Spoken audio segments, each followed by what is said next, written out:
පස්වෙනි පාඩම පොතේ ආරම්භයේ අධ්‍යයනයේ 6 වෙනි පාඩම කරා අපි යමු වෙනවා.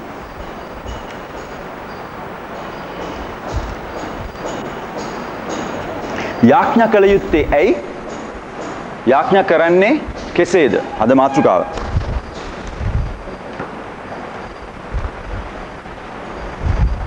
යාඥා කරනකොට සමහර අය භාවිතා කරන ක්‍රම දෙකක් දකින්න පුළුවන් වෙනවා.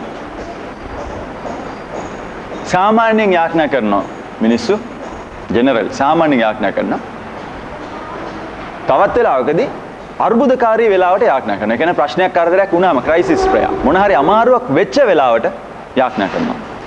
ඉතින් මොනවා කළත් සමහර යාඥාවල් මේ දෙවර්ගයේ ඇතුළට දාන්න පුළුවන්. මොකක්ද යාඥාව කියන්නේ? සම්බන්ධතාවය දෙවියන් වහන්සේත් එක්ක පවත්වන ප්‍රධානතම විශේෂතම මාධ්‍යයක් තමයි යාඥාව කියන්නේ.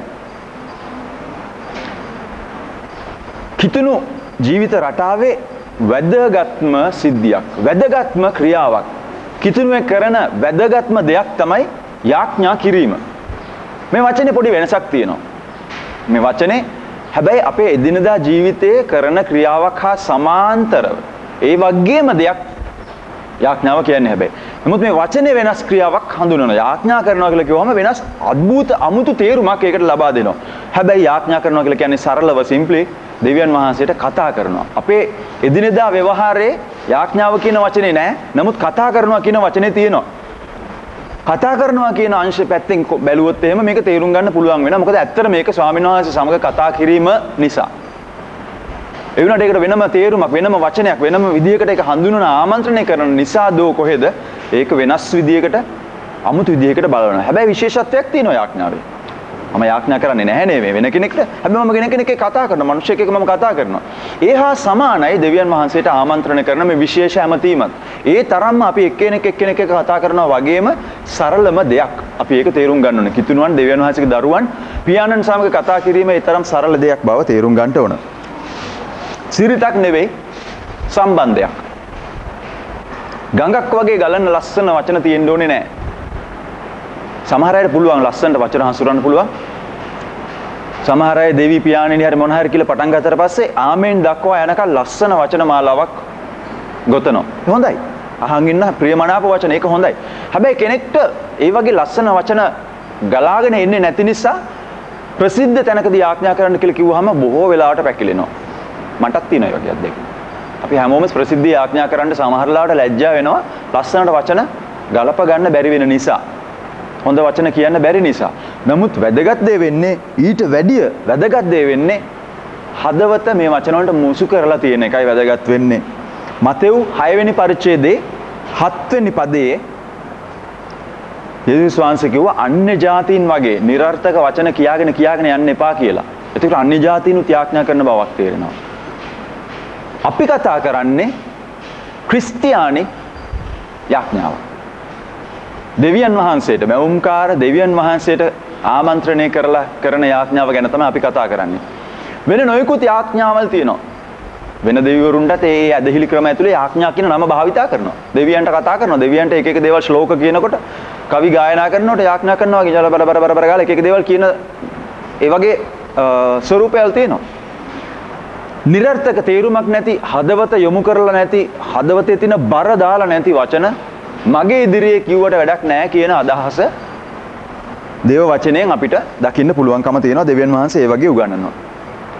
යාඥාව ඉහළට යොමු වෙන දෙයක්. හරහට යොමු වෙන එකක් නෙවෙයි. අපි එක එක්කෙනාට ආමන්ත්‍රණය කරන දෙයක් නෙවෙයි. මේ විශේෂ වචනයෙන් සඳහන් කරන්නේ ඉහළට, ස්වර්ගයට, දෙවියන් වහන්සේට යොමු වෙන දෙයක්. එක පුංචි ළමෙක් දවසක් යාඥා කරනවලු. දෙවියන් වහන්සේ මගේ උපන්දිනේට මට චොක්ලට් පෙට්ටියක් ඕනේ. අනේ මට චොක්ලට් පෙට්ටියක් ගෙනල්ලා දෙන්න. අම්මා කිව්වලු පුතේ දෙවියන් වහන්සේ බීරි නෑ කෑ ගහන්න එපා. හිමින් යාඥා කරනවා. ඔව් අම්මේ දෙවියන් වහන්සේ බීරි නැති වුණාට සීයා ඉන්නේ එහා කාමරේ. එයා බීරි.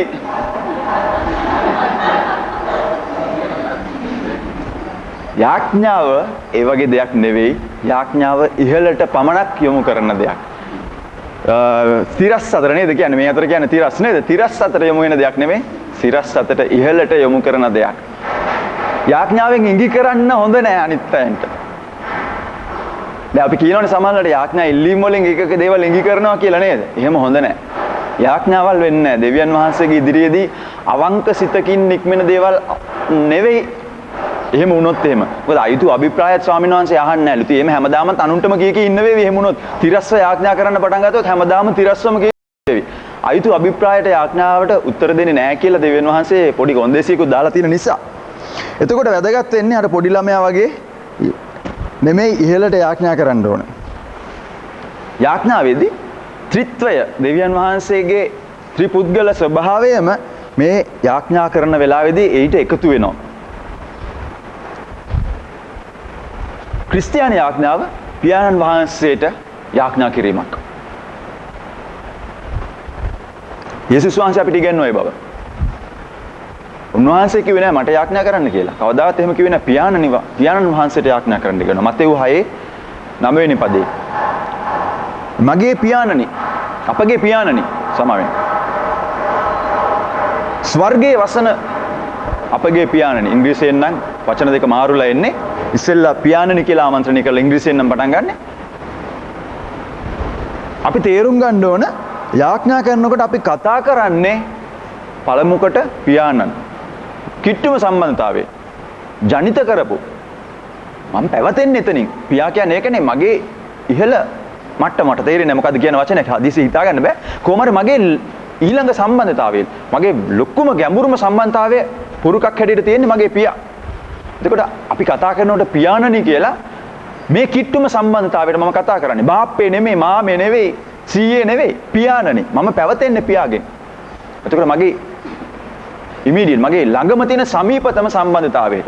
ඔය තේරෙන්නේ නැතිනේ. මගේ කොටසක් වෙනවා මගේ දරුවා. එතකොට මම මේ පියාණන්ගේ කොටසක් හැටියට ඉන්නේ. ඊටාම කිට්ටුම නැවුම්ම සම්බන්ධතාවය.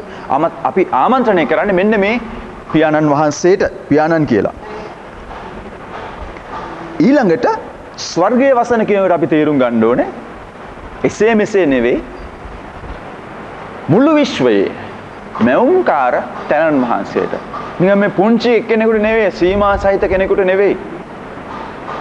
අපරාධ මිනිස්සු ගිහිල්ලා නොයේක් පිළිම වලට කන්නලව් කරන්නේ. අපරාධ මිනිස්සු ගිහිල්ලා නොයේක් බලවේග වලට කන්නලව් කරන්නේ. සීමා සහිත දේවල් කරේ යැපෙන්නේ අපරාධේ. මෙවුම්කාර දෙවියන් වහන්සේ මිනිස්යාගේ පක්ෂයේ ඉඳද්දී බොහෝ විට කිතුණුවගේ පක්ෂේ. නමුත් ඇත්තටම බැලුවොත් මේ මනුෂ්‍ය සංහත වෙන්නේ නැහැ. යේසුස් වහන්සේ මලේ කවුද? ඇයි උන්වහන්සේ මලේ? අපි ඔක්කොම දේවල් බලාගෙනකොට දෙවියන් වහන්සේගේ මේ ගනුදෙනුව තියෙන්නේ මනුෂ්‍යයයි උන්වහන්සේ අතරයි බව පැහැදිලිවම තේරෙනවා. වටපිට බැලුවාම විශ්වයේ අපිට ඇහැට පේන දේවල් හරිම පුදුමයි. අපිට ඇහැට නොපෙනෙන දේවල් තියෙනවා. අභ්‍යවකාශයට යනකොට, මූදේ ගැඹුරට යනකොට, පොළවේ ගැඹුරට යනකොට අපි ඇස් වලට පේන්නේ අපි සමහර දේවල් හිතන්නේ නැතුව පොළව පාගන් යනවා. යට මොනවද තියෙනවද කියලා අපි දන්නේ නැතුව හිතන්නේ අපි ඉහළ අහසට යටින් යනවා. අපිට ඉහළින් තියෙන්නේ මොනවද කියලා අපි හිතන්නේ මොකද අපිට ඒවා තේරුම් ගන්න බෑ සමහර දේවල්. ඒ තරම් පුදුම ප්‍රඥාවක් පුදුම විස්මිත දෙයක් නිර්මාණය කරපු නිර්මාණකරු ඒවා අයිතිකරුටයි අපි මේ කතා කරන්නේ. තේරුම් ගන්න. උදාහරණයක් ඇරෙද්දී මම කියන්න අපි යම්කිසි දෙයක් ණයක් ගන්න කියලා හිතන්නකෝ බලන්න. ණය ගැනීම හොඳද නැද්ද කියන එක නෙවෙයි මම කියන්නේ. ණයක් ගන්න යනවා නම් බැංකුවකට සල්ලි නැති කෙනෙක් නෙවෙයි බැංකුව කියන්නේ. ලොකු ධන සම්භාරයක් තියෙන තැනකට ගිහිල්ලා අපි යැපෙන්නේ එතනින්. මට ණයක් දෙන්න පුළුවන්ද? ඒ වගේ තමයි වෙන ඕනම දෙයක්. අපි ගන්න යනකොට ඒ දේ බහුල ලෙස තියෙන කෙනෙක් ගාවට තමයි ගිහිල්ලා අපි ඉල්ලන්නේ ඒ දේ. වෙන ඕනම දෙයක් ඒ වගේ. යාඥා කරනකොට මම පියාණෙනි කියනකොට මෙන්න මේ අදහස ඔබගේ මනසේ තියෙනවද? ඔබගේ ජීවිතේ තියෙනවද මේ හැඟීම?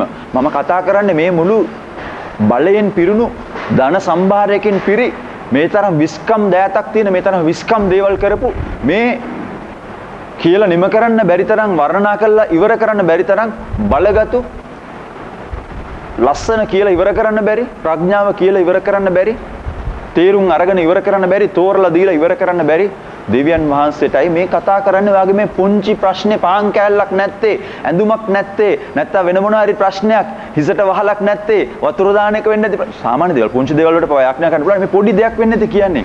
හැබැයි ඔබ ගිහලා කතා කරන්නේ මේ තරම් බලගතු දෙවියන් වහන්සේටයි.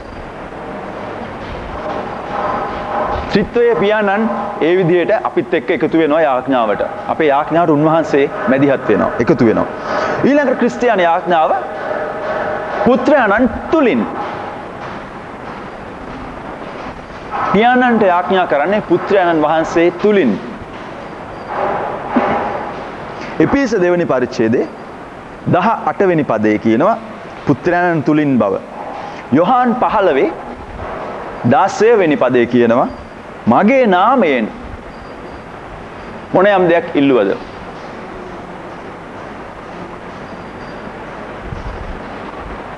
මොකක් හරි නමක් කියලා පටන් අරගෙන ආමන්ත්‍රණය කරලා අන්තිමට යාඥාව ඉවර කරන ෆෝමියුලා එක සූත්‍රය මොකක් හරි ඒක ඉවර කරන ක්‍රමය නෙවෙයි යේසුස් වහන්සේගේ නාමයෙනි, යේසුස් වහන්සේගේ අනගි නාමයෙනි, යේසුස් වහන්සේගේ බලවත් වූ නාමයෙනි, ආමෙන්.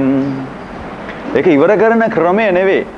අර නිවුස් වල තියෙනවනේ ඉස්සර එකක් ඉවර කරලා ටින් ගාලා බෙල් එකක් ගහනවා. ඉතින් අපි දන්නවා මෙතනින් එක කොටසක් ඉවරයි ඊළඟට වෙන එකක් කියන්න යන්න කියලා. ඒ වගේ අවසාන කිරීම නෙමෙයි යේසුස් වහන්සේගේ නාමයෙනි කියලා කියන්නේ ආධිපත්‍යය. අපිට උන්වහන්සේ වෙතට යෑමේ ඇක්සස් තියෙන ඒ අවසරය ලැබෙන ආධිපත්‍යය පුත්‍රයන්න් වහන්සේ තුලින්.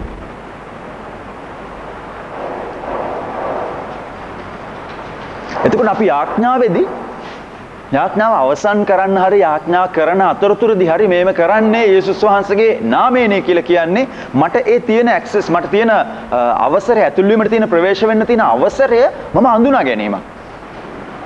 මම ඒක මගේ ජීවිතේ තියෙනවා කියලා මම දන්නවා, දැනගෙන මම ඒක හඳුනා ගැනීම. යේසුස් වහන්සේ කුරුසේදී අපි පෞගේ පාඩමේදී දැක්කා වගේ කුරුසේදී මරණයට පත්වීමෙන් දෙවියන් වහන්සේ සහ අපි අතර තිබෙන බාධකය බිඳ දැම්මා. දැන් අපි යම්කිසි වැටකඩලු දාලා තියෙන තැනකට ඇතුල් වෙනවා නම් යම් මිලයක් ගෙවලා ටිකට් එකක් ගන්න ඕන. ඒතකොට මේ ටිකට් එක අපේ අවසර පත්‍රය වෙනවා. ඒ බාධකය බිඳගෙන යන්න. බිත්ති කඩාගෙන නෙවෙයි යන්නේ. ෂෝ එකක් බලන්න යනකොට මොකක් හරි මේ වහලා තියෙන තැනකට ඇතුල් වෙනකොට. හැබැයි ඒක තියෙන වැටකඩලු මොකක් හරි තියෙන අපේ අතර තියෙන බාධකේ ඉවත් කරලා මේ මැදින් ඒක විනිවිද යෑමේ අවසරය ටිකට් පතට තියෙනවා. මෙන්න මේ වගේ මේ බාධකය පියාණන් සහ දෙවියන් වහන්සේ සහ මනුෂ්‍ය සංඝය අතර තියෙන බාධකය යේසුස් වහන්සේ බිඳලා දාලා උන්වහන්සේ නිකන් ටිකට් පතක් වුණා කියලා කිව්වොත් හොඳ නෑ. උන්වහන්සේ අපේ අවසරය බවට පත් වුණා. උන්වහන්සේ අපේ ආධිපත්‍යය බවට පත් වුණා. ගෙවන්න තියෙන විශාල මිලය ගෙවලා නොමිලේ එන්න.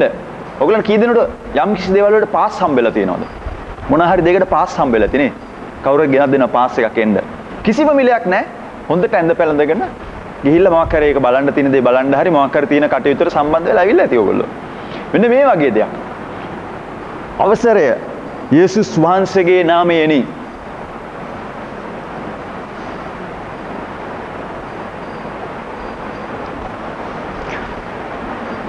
චෙක්ස් ලියන අය ඉන්නවද? චෙක් එකක් ලියලා අනිත්‍ය දැනගත්තොත් හොඳ නැති නිසා ඒක කියන්න එපා. කමක් නැහැ. කතාව කියන්න. දැන් චෙක් පතක අගය තියෙන්නේ කොහෙද කියලා ඇහුවොත් කොහෙද තියෙන්නේ අගය? ඕගොල්ලෝ ලියන ඉලක්කම් ගණනේද අගය තියෙන්නේ, අත්සනේද අගය තියෙන්නේ? මන් දන්නේ මොකද්ද කියන්නේ කියලා. අස්සම් කරපු චෙක් එකක් වටින්නෙත් නැහැ ඉලක්කම් ගණන නැතුව. ඉලක්කම් මෙච්චරක් විතර තිබුණත් වැඩක් නැහැ අස්සම් කරන්නෙත් නැතුව. දැන් මම චෙක් එකක් අස්සම් කරුවොත් එහෙම මිලියන් 10කට කීයක් වටීද ඒක? මම චෙක් එකක් අස්සම් කරොත් මට නෑ මිලියන් 10ක්. 7.5ක් වටින්නේ නෑ ඒ චෙක් එක. ඒ චෙක් එකේ මේ print කරන්න ගිය වියදම ඒ කොලේට තියෙන්නේ 7.5ක් විතරනේ. ඒ වටිනාකම විතරයි ඒ චෙක් එකට තියෙන්නේ එතකොට. හැබැයි ලෝකේ ධනවතෙක් බිල් ගේට්ස් කියන්නේ ප්‍රධාන පෙළේ ධනවතෙක්. ඒ ධනවත අස්සම් කරොත් එහෙම මේ කොල කෑල්ලට අපි දෙන්නට දෙනවා කොල කෑල්ල එකම පොතක කොල දෙකක් ඉරලා යාට එකයි මට දෙක එකයි දුන්නා මමත් අස්සම් කරනවා මිලියන් 10කට එයත් අස්සම් කරනවා මිලියන් 10කට.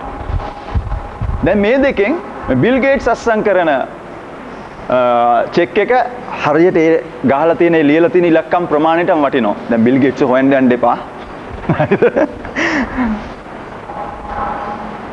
ඒ කියන්නේ මගේ නමින් කිසිම දෙයක් එතන නැහැ.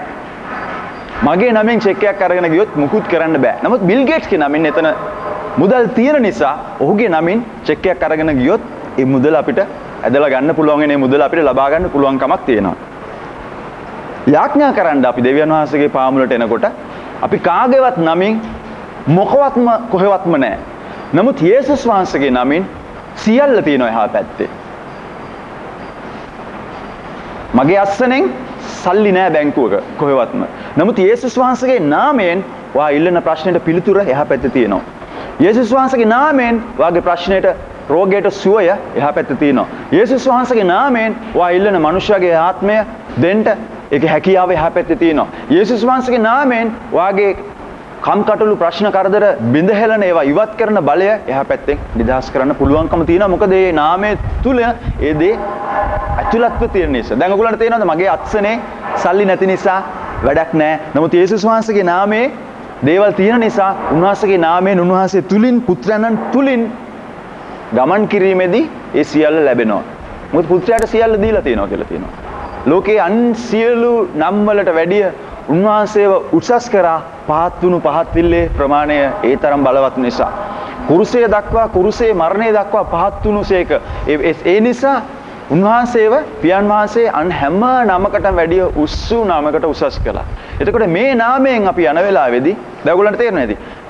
මේ නාමයෙන් අපි යන වෙලාවේදී පියාණනි මේසේ ඉල්ලන්නේ යේසුස් වහන්සේගේ නාමයෙන්නේ. ඔයගොල්ලන්ට තේරෙනවද? ඒ නාමයෙන් වා ඉල්ලන දේ එහා පැත්තෙන් නිදහස් කරන්න තියෙන හැකියාව. මුළු ගබඩාවම තියෙනවා. ඔයාලට හිතා ගන්න පුළුවන් මොනවාද? අවශ්‍යතාවය කොච්චරද? ඒ අවශ්‍යතාවය ගැන හිතා ගන්න බැරි තරම් දේවල් තියෙනවා. ඔයා හිතන්නේ සුවයද? ඔයා හිතන්නත් බැරි තරම් නිරෝගීතාවය තියෙනවා. ඔයාට ඕනේ සල්ලිද? ප්‍රශ්නේ සල්ලිද? හිතන්නත් බැරි තරම් වස්තුවේ පැත්ත තියෙනවා. සමාදානයේද හොයන්නේ? වෙන මොනවද හොයන්නේ? ඒ දේ ඔයා හිතනවට වැඩිය අධික ප්‍රමාණයක් උන්වහන්සේ තුල තියෙනවා. ඉතින් ඒක නිදහස් කරන්න අපිට යේසුස් වහන්සේගේ නම භාවිතා කරන්න අවසරය පොන්චි අපිට දීලා තියෙනවා. ඒක තමයි ලස්සනම වැදගත්ම දේ. මේ මහා සම්පත් කියලා මම අදහස් කරන්නේ සල්ලි ගැන නෙවෙයි. අපිට අවශ්‍ය කරන දේ ආශිර්වාදය. අපිට ඕන කරන හැම දෙයක්ම තියෙනවා. ඒ දේවල් පාවිච්චි කරන පිණිස යේසුස් නම පාවිච්චි කරන්න අවසරය ඔබට දීලා තියෙනවා.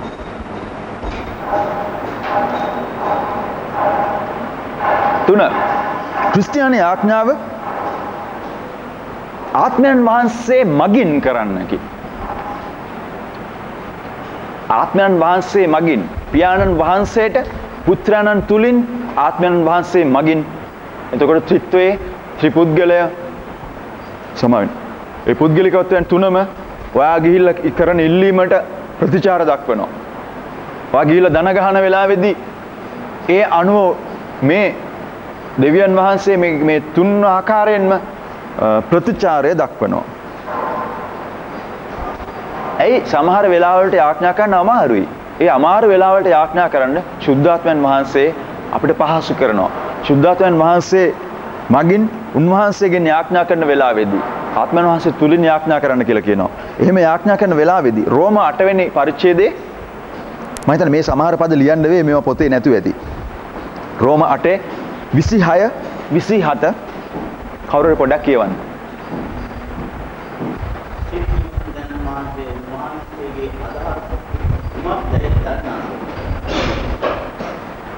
අපි දකිනවා අපිට බැරි වෙන වෙලාවෙදී දුර්වල වෙන වෙලාවෙදී අපේ සීමා සහිත වෙලාවෙදී අපේ සීමාව ඇතුලේ හිර වෙන්නවත් දුර්වලකමේදී පැනලා යන්නවත් ඉඩක් තියලා නැහැ. ධෛර්යමත්ව ඒම දේම කරන්න, අපිව සීමා කරන දේම කරන්න, අපිව අධෛර්යමත් බවට පත් කරන දේම කරන්න සුද්ධාත්මයන් වහන්සේ උපකාර කරනවා. යුතු ලෙස කරන්න බැරි වෙලාවෙදී කියලා කියන්නේ අපිට අපේ හැකියාව ඉවර වෙන වෙලාවෙදී. අපේ සීමාව ඇතුළේදී. සීමාව ඇතුළට ආවට පස්සේ මම හිර වෙනවා. දැන් මෙතනින් එළියට යන්න බෑ, මට වැටක් දාලා තියෙනවා. මම ඒ ඇතුළේදී හිර වෙනවා. නමුත් ජීවිත ප්‍රශ්නවලදී ඒ වගේ අවස්ථාවලදී උපකාර කරන්න සුද්ධාත්මයන් වහන්සේ නේ. ඒ කියන්නේ අපි එතනින් එහාට එකෙන් පැනලා යන්න ඕනේ නැහැ, එකෙන් සීමා වෙන්න ඕනේ නැහැ. සුද්ධාත්මයන් වහන්සේ ඒ තුලින් අපිට යන්න උන්වහන්සේගේ බලය තුලින් අපිට උපකාර කරනවා. ඊළඟට අපි යමු දෙවෙනි කරුණ. යාඥා කළ යුත්තේ ඇයි? යාඥා කළ යුත්තේ කුමක් නිසාද? දෙවියන් වහන්සේ සමග සහභාගීත්වයක් තියෙනවා. ඒ සහභාගීත්වයේ සම්බන්ධතාවය නඩත්තු කරන්න ඕනේ. දිගටම පවත්වාගෙන යන්න ඕනේ. sannivedanaya, ඒ කියන්නේ කතා කිරීම, කතා බහ, දෙබස්, වචන හුවමාරු, උණුසුම් වචන හුවමාරු නෙමෙයි. කතා කරන්නේ නැතුව සම්බන්ධතාවල් පවත්වාගෙන යන්නේ කොහොමද? ගෙදරක ඉන්න අය කතා කරන්නේ නැත්තම් සම්බන්ධතාවයක් තියනවද? සම්බන්ධතාවය පවත්වා ගන්න පුළුවන්ද? බැහැ. ඉතින් දෙවියන් වහන්සේත් එක්ක සම්බන්ධතාවයක් තියෙනවා කියලා කියන්නේ කොහොමද? කතා කරන්නේ නැති පුද්ගලයා. යාඥා කරන්නේ නැති පුද්ගලයා. කතා කරන්නේ නැති පුද්ගලයා. අපි එහෙම හිතමුකෝ. මේ පියාණන් වහන්සේට කතා කරන්නේ නැති පුද්ගලයා සම්බන්ධතාවය නඩත්තු කරනවා, පවත්වාගෙන යනවා කියලා කියන්නේ කොහොමද? ඒක ටිකක් අමාරුයි කරන්න. ඒ කියන්නේ ඉල්ලීම් ගෙනෙන එක විතර නෙමෙයි. අපි ඒක කොහොමද කරනවනේ? අමාරු වෙච්ච ගමන් දෙයියනේ කියලා කියවෙනව නේ. my god කියලා කියවෙනවා. අම්මේ ස්වාමිනේ කියලා කියවෙනවා. මොන හරි කොහොම හරි මතක් වෙනවනේ. ඉල්ලීමක් වෙනවනේ ඒක. ඉල්ලීම් විතරක් නෙවෙයි යාඥාව කියලා කියන්නේ. යාඥාව කියලා කියන්නේ මොනවායි කොටස් තියෙනවා? එක එක පැති තියෙනවා. සුති දීම, ප්‍රශංසා කිරීම, ආදරය ගැන කියන එක ගිහිල්ලා, වරද්ද පාපොච්චාරණය කරන එක ගිහිල්ලා, ඇහුම්කන් දෙන එක උන්වහන්සේගේ පාමුල ඉඳගෙන මේ හැම දෙයක් මේකට අයිති වෙනවා.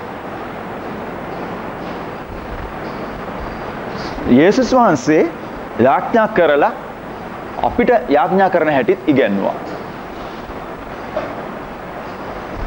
දිගටම යේසුස් වහන්සේට සම්බන්ධය තිබුණා පියාණන් වහන්සේත් එක්ක. උන්වහන්සේ යාඥා කෙරුවා.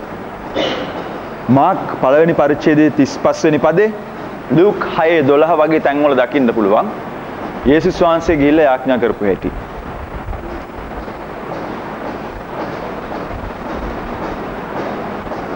යේසුස් වහන්සේ ඉගැන්නුවා යාඥා කරන හැටි. ඔබ යාඥා කළොත් මෙසේ යාඥා කරන්න. එහෙම නෙමෙයි කිව්වේ. ඔබ යාඥා කරන කල මෙසේ යාඥා කරන්න. ස්වාමින්ගේ යාඥාව උගන්වලා යේසුස් වහන්සේ කිව්වා මතෙව් 6 වෙනි පරිච්ඡේදයේ 6 වෙනි පදේ.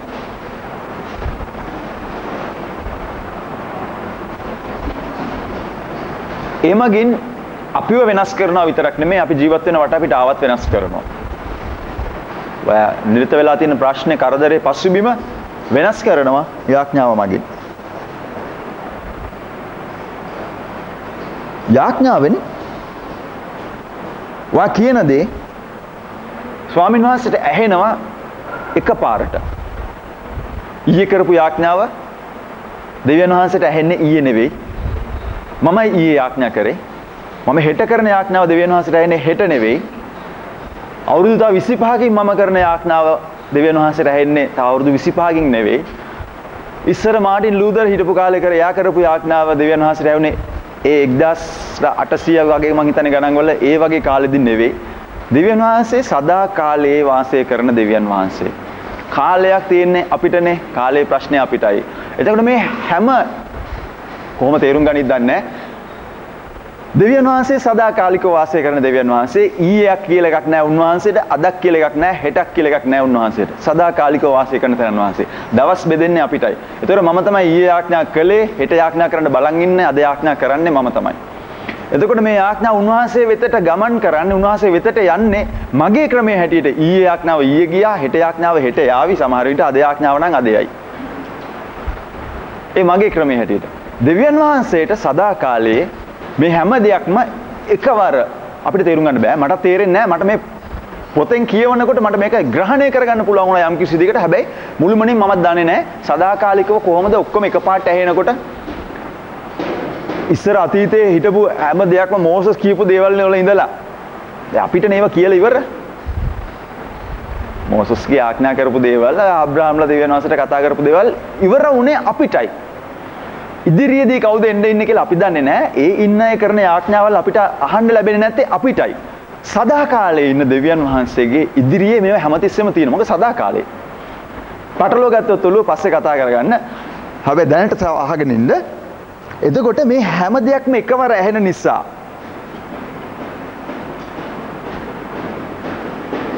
උන්වහන්සේ හැම දෙයක් ගැනම විමසිලිමත් වෙන්න හැම දෙයක්ම ගැනම සලකලා බලන්න පුළුවන්. ඒක හරියට මෙහෙම කිව්වොත් ටෙලිෆෝන් එක්ස්චේන්ජ් එකකට එනවා කෝල්ස්. එහෙන් එනවා මෙහෙන් එනවා මෙහෙන් එනවා. ඒවා ඒ තැන් වලට එකෙන් සම්බන්ධ කරලා දෙනවා. අර පරණ ටෙලිෆෝන් එක්ස්චේන්ජ් එක ඔයගොල්ලෝ දැකලා තියෙනවා නම් ලයින් එකේ වයර් එක අරගෙන ඒ ඔපරේටර් ඊළඟට ගහලා දානවා. මෙතනින් ගල්ලා ගත්තා සම්බන්ධ කරන්න කියලා කිව්වම පොඩ්ඩක් ඉන්න හෝල්ඩ් ඔන් ගල ගහලා දානවා. එයාගේ ඉදිරිය ඔක්කොම තියෙන එතෙන්ට ඔක්කොම එනවා එයා සම්බන්ධ කරලා දෙනවා. මෙන්න මේ වගේ මම දන්නේ මේක උදාහරණ හරිද කියලා. හැබැයි මෙන්න මේ වගේ උන්වහන්සේගේ ඉදිරියේ පරණ සිද්ධිය අනාගතයේ සිද්ධිය සියලු දේවල් තියෙනවා. එතකොට අපි අද කරන යාඥාව ඊළඟ මොහොතේ වෙන්න යන කරදරයක් ගැන යාඥා කරනවා. ඊළඟ මොහොත මගේ ඉදිරියේ නැති වුණාට ස්වාමීන් වහන්සේගේ ඉදිරියේ තියෙන ඊළඟ මොහොත. ඔයාලට තේරෙනවද? තේරෙනවද? හෙට මට යන්න තියෙන ඉන්ටර්විව් එක ගැන යාඥා කරනවා කියලා හිතන්නකෝ. ඒක මම දන්නේ නැත්තේ. මමයි දන්නේ නැත්තේ. හෙට වෙන්නේ මටයි. නමුත් මේ යාඥාව උන්වහන්සේ ඉදිරියට එන වෙලාවේදී හෙට දවසේ සිද්ධිය උන්වහන්සේ ඉදිරියේ තියෙනවා. ටෙලිෆෝන් එක්ස්චේන්ජ් එක පොඩ්ඩක් මතක් කරලා හිතන්න ස්වාමීන් වහන්සේගේ ඇස් ඉදිරියේදී මේවා ප්‍රශ්න නෙවෙයි. අපේ යාඥාවල ප්‍රශ්නවල ඒවල තියෙන බරඅරුම්කම් බරපතලකම් අසාධාරණයි කියලා හිතන දේවල් ප්‍රතිඵල රහිතයි කියලා හිතන දේවල් මෙහෙම නෙමෙයි වෙන්න ඕනේ මෙහෙමයි ප්‍රතිඵල කියලා අපි බලාපොරොත්තු වෙන දේවල් ඒ ඔක්කොම ස්වාමීන් වහන්සේගේ ඇස් ඉදිරියේ නිතරම තියෙන දේවල්.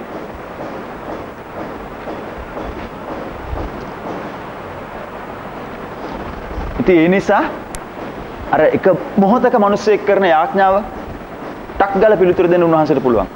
හැප්පෙන්න යන මොහොතක සමාහලාට නේ කණුවකට වාහනයක ඩ්‍රයිවර් කෙනෙක් හැප්පෙන්න යනකොට දන ගහලා ප්‍රෙයර් රූම් ගිහිල්ලා ඉන්න වෙලාවක් නැහැනේ. මුළු යාඥාව දෙවියනේ කියලා පටන් අරගෙන යේසුස් වහන්සේගේ නාමයෙන්ි ආමේන් කියලා ඉවර කරන්න වෙලාවක් නැහැනේ.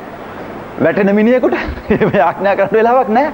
නමුත් ඒක ස්වාමීන් වහන්සේගේ ඉදිරියට පැමිණෙන්න හැකියාව තියෙනවා. දෙවියන් වහන්සේගේ ඉදිරියට ඒක පැමිණීමේ හැකියාව තියෙනවා. ඒකට පිළිතුරු දීමේ හැකියාව උන්වහන්සේ ඉදිරියේ තියෙනවා. සෑම මොහොතක්ම උන්වහන්සේ ඉදිරියේ තියෙන නිසා. මතේ 7 වෙනි පරිච්ඡේදයේ 7-8 පදවල වගේම බයිබලයේ තව බොහෝ තැන්වල ඉල්ලන්න කියලා අපිට කියනවා. දිගටම කියනවා. බයිබලයේ පුරාම කියන ඉල්ලන්න කියලා. ඒක මහා කරච්චලයක් නෙවෙයි. අපි ඉල්ලගෙන යන්නේ උන්වහන්සේ ඉදිරියේ අපි මේ හදාගත්ත කරච්චල් ක්‍රමයක් නෙවෙයි. දෙවියන් වහන්සේම තමයි ආරාධනා කරන්න ඇවිල්ලා ඉල්ලන්නයි කියලා.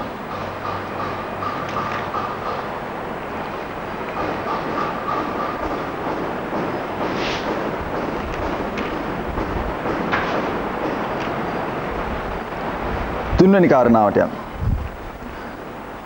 යාඥාවට හැම වෙලාවෙම පිළිතුරු ලැබෙනවාද?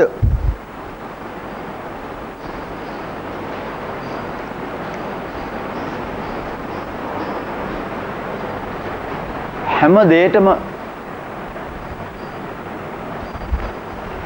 දෙයක්ම අරගෙන ඇවිල්ලා ඉල්ලන්න කියන්න කියලා කිව්වා යේසුස් වහන්සේ.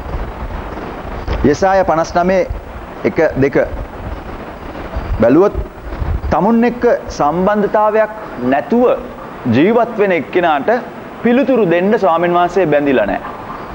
එහෙම පොරොන්දුවක් නැහැ. යාඥා කරන්න පිළිතුරු ලැබෙන්න නම් යාඥා කරන පුද්ගලයාගේ පිළිතුරු ලබා ගන්න නම් පාපේ බාධාව ඉවත් කරලා තියෙන්න ඕන. ඒ වුණත් අන්‍ය භක්තිකයෙක්ගේ වචන වලට පවා ස්වාමින් වහන්සේට සවන් දෙන්නේ නැහැ කියලා කියන්න බෑ.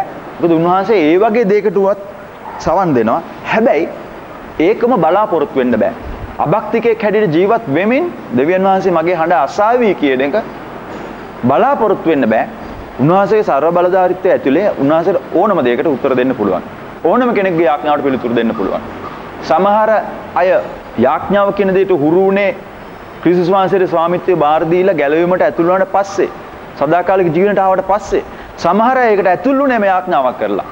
අපි කතා අහලා තියෙනවනේ එක එකනාගේ සාක්ෂි වලින් අහලා තියෙනවනේ එක එකනාගේ ජීවිත කතාවල් හරිම මේ අමාරුම මොහොතකදී දෙවි කෙනෙක් ඉන්නවා නම් දෙවියනේ කියලා යාඥා කරලා ඒ කරනකොටගෙන ගැලවීම ලැබුව සදාකාලික ජීවිතයට ඇතුළු වුණ අයත් ඉන්නවා. ඉතින් අහන එක උන්වහන්සේට අයිති දෙයක්. මට තීරණය කරන්න හැටියක් නැහැ. මෙන්න මෙහෙමයි ස්වාමීන් වහන්සේ වුන්කම් දෙන්න කියලා මට එහෙම තීරණය කරගත්තොත් මටත් පුළුවන් අභක්තිකෙක් වගේ ඉඳගෙනත් යාඥා කරන්න. අපි එහෙම දකින්නේ නැහැ. බයිබලයේ ඒ වගේ නිදහසක් ලබා දෙන්නේ නැහැ. ඒ වගේ අපිට උගන්වන්නේ නැහැ. ඊළඟ කරුණ සමාව නොදීම. ස්වාමින්ගේ යාඥාවෙත් කතා කරනවා. අපි ඒක පස්සේ තව ටිකකින් විස්තර බලන්න යනවා. මතෙව් 6:14 15 පදවල තියෙනවා. සමාව නොදීම යාඥාවට පිළිතුරු නොලැබෙන්න හේතුවක් වෙනවලු. කිතුණුවෙක් නම් අකීකරු ජීවත් වෙන රටාව, අකීකරු ජීවිත රටාව යාඥාවට බාධා කරන කරුණක් වෙනවලු. පළවෙනි යොහන් 3 තුන්වෙනි පරිච්ඡේදයේ 21 22. අපි ආඥාව ආරක්ෂා කර ප්‍රසන්න දේ කරනවා නම් ඉල්ලන දේ ලැබෙනවා කියලා එතන සඳහන් කරනවා. යාකෝබ් 4:2-3 කියනවා අයුතු චේතනා, අයුතු අභිප්‍රායක් හිතේ තියෙනවා නම් ඉල්ලීමේදී ඒක ලැබෙන්න හැටියකුත් නැහැ කියලා. මේ පාඩමේ සඳහන් කරනවා එක ප්‍රසිද්ධ යාඥාවක් ගැන. මම පුළුවන් විදිහට ඒක කියන්නම්. ස්වාමිනී, මට ලන්ඩන් නගරයේ ඉඩම් 9ක් තියෙන බව ඔබ දන්නවා. ඒ වගේම අලුතෙන් එසෙක්ස් ප්‍රාන්තයෙන් අලුතෙන් ගත්තු ඉඩමකුත් තියෙනවා. මං අයද සිටිනවා ඒ ප්‍රාන්ත දෙක ගින්නෙන් භූමිකම්පා වලින් ආරක්ෂා කරන්න කියලා. උගසක් තියෙන නිසා තව නගරයක නමක් තියෙනවා. ඒක දිහාවත් ඔබේ අනුකම්පා ඇස රඳවන්න කියලා මම ඉල්ලා සිටිනවා. ස්වාමිනේ, අනිත් නගරවලට ඔබ වහන්සේගේ කැමැත්ත ඉටු කරන්න. මගේ ණයකාරයෝ යහපත් අය බවට පත් කරන්න. මර්මේඩ් කියන නැවට හොඳ ආරක්ෂා සහිතව ඒ වරායට යන්න දෙන්න ස්වාමිනේ, මම ඒක ඉන්ෂුව කරන්න බාරගත්තා. මමයි ඒක ඉන්ෂුව කෙරුවේ. දුෂ්ටයාගේ දවස් හරිම කෙටි කියලා ඔබගේ වචනේ කියලා තියෙනවනේ ස්වාමිනේ. ඒ නිසා මම ඔබ වහන්සේ කෙරේ විශ්වාස කරනවා ඔබට කවදාවත් මේ පොරොන්දුව නම් අමතක නොවේවි කියලා. ජීවිත භුක්තිය තියාගෙන මිස්ටර් එක්ස්ගේ ඉඩමක් මට ලියලා තියෙනවා. ස්වාමිනේ, ඔහු ගැන යුක්තිය ඉෂ්ට කරන්න කියලා මම ඉල්ලා සිටිනවා. යාළුවන්ව ආරක්ෂා කරන්න වැටෙන්න ඉඩ දෙන්නේ නැතුව මාව හොර හතුරන්ගෙන් හොඳට බේරගන්න අපේ ගෙදරට හොරුන්ට එන්න දෙන්න එපා. මගේ හැම වැඩකාරයෙක්ම දිවා රෑ නොබලා අවංක ලෙස වැඩ කරන දක්ෂ විශ්වාසවන්ත අය වෙන්නත් මට වංචා නොකරන්නත් කියලා මම ඉල්ලා සිටිනවා. ආමෙන්.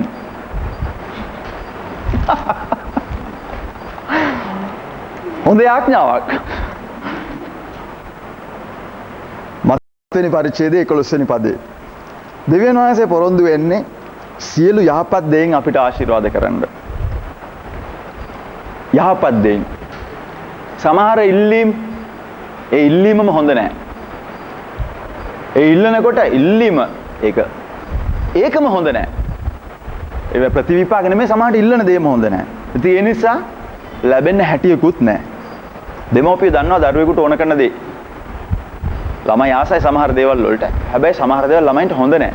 ඒක සාමාන්‍ය ස්වභාවික දෙමෝපියන් ඒක දන්නවනේ. දෙවියන් වහන්සේත් ඒ වගේ වැඩ කරાવી කියලා අපි හිතන්නේ නැහැ සමහර වෙලාවට.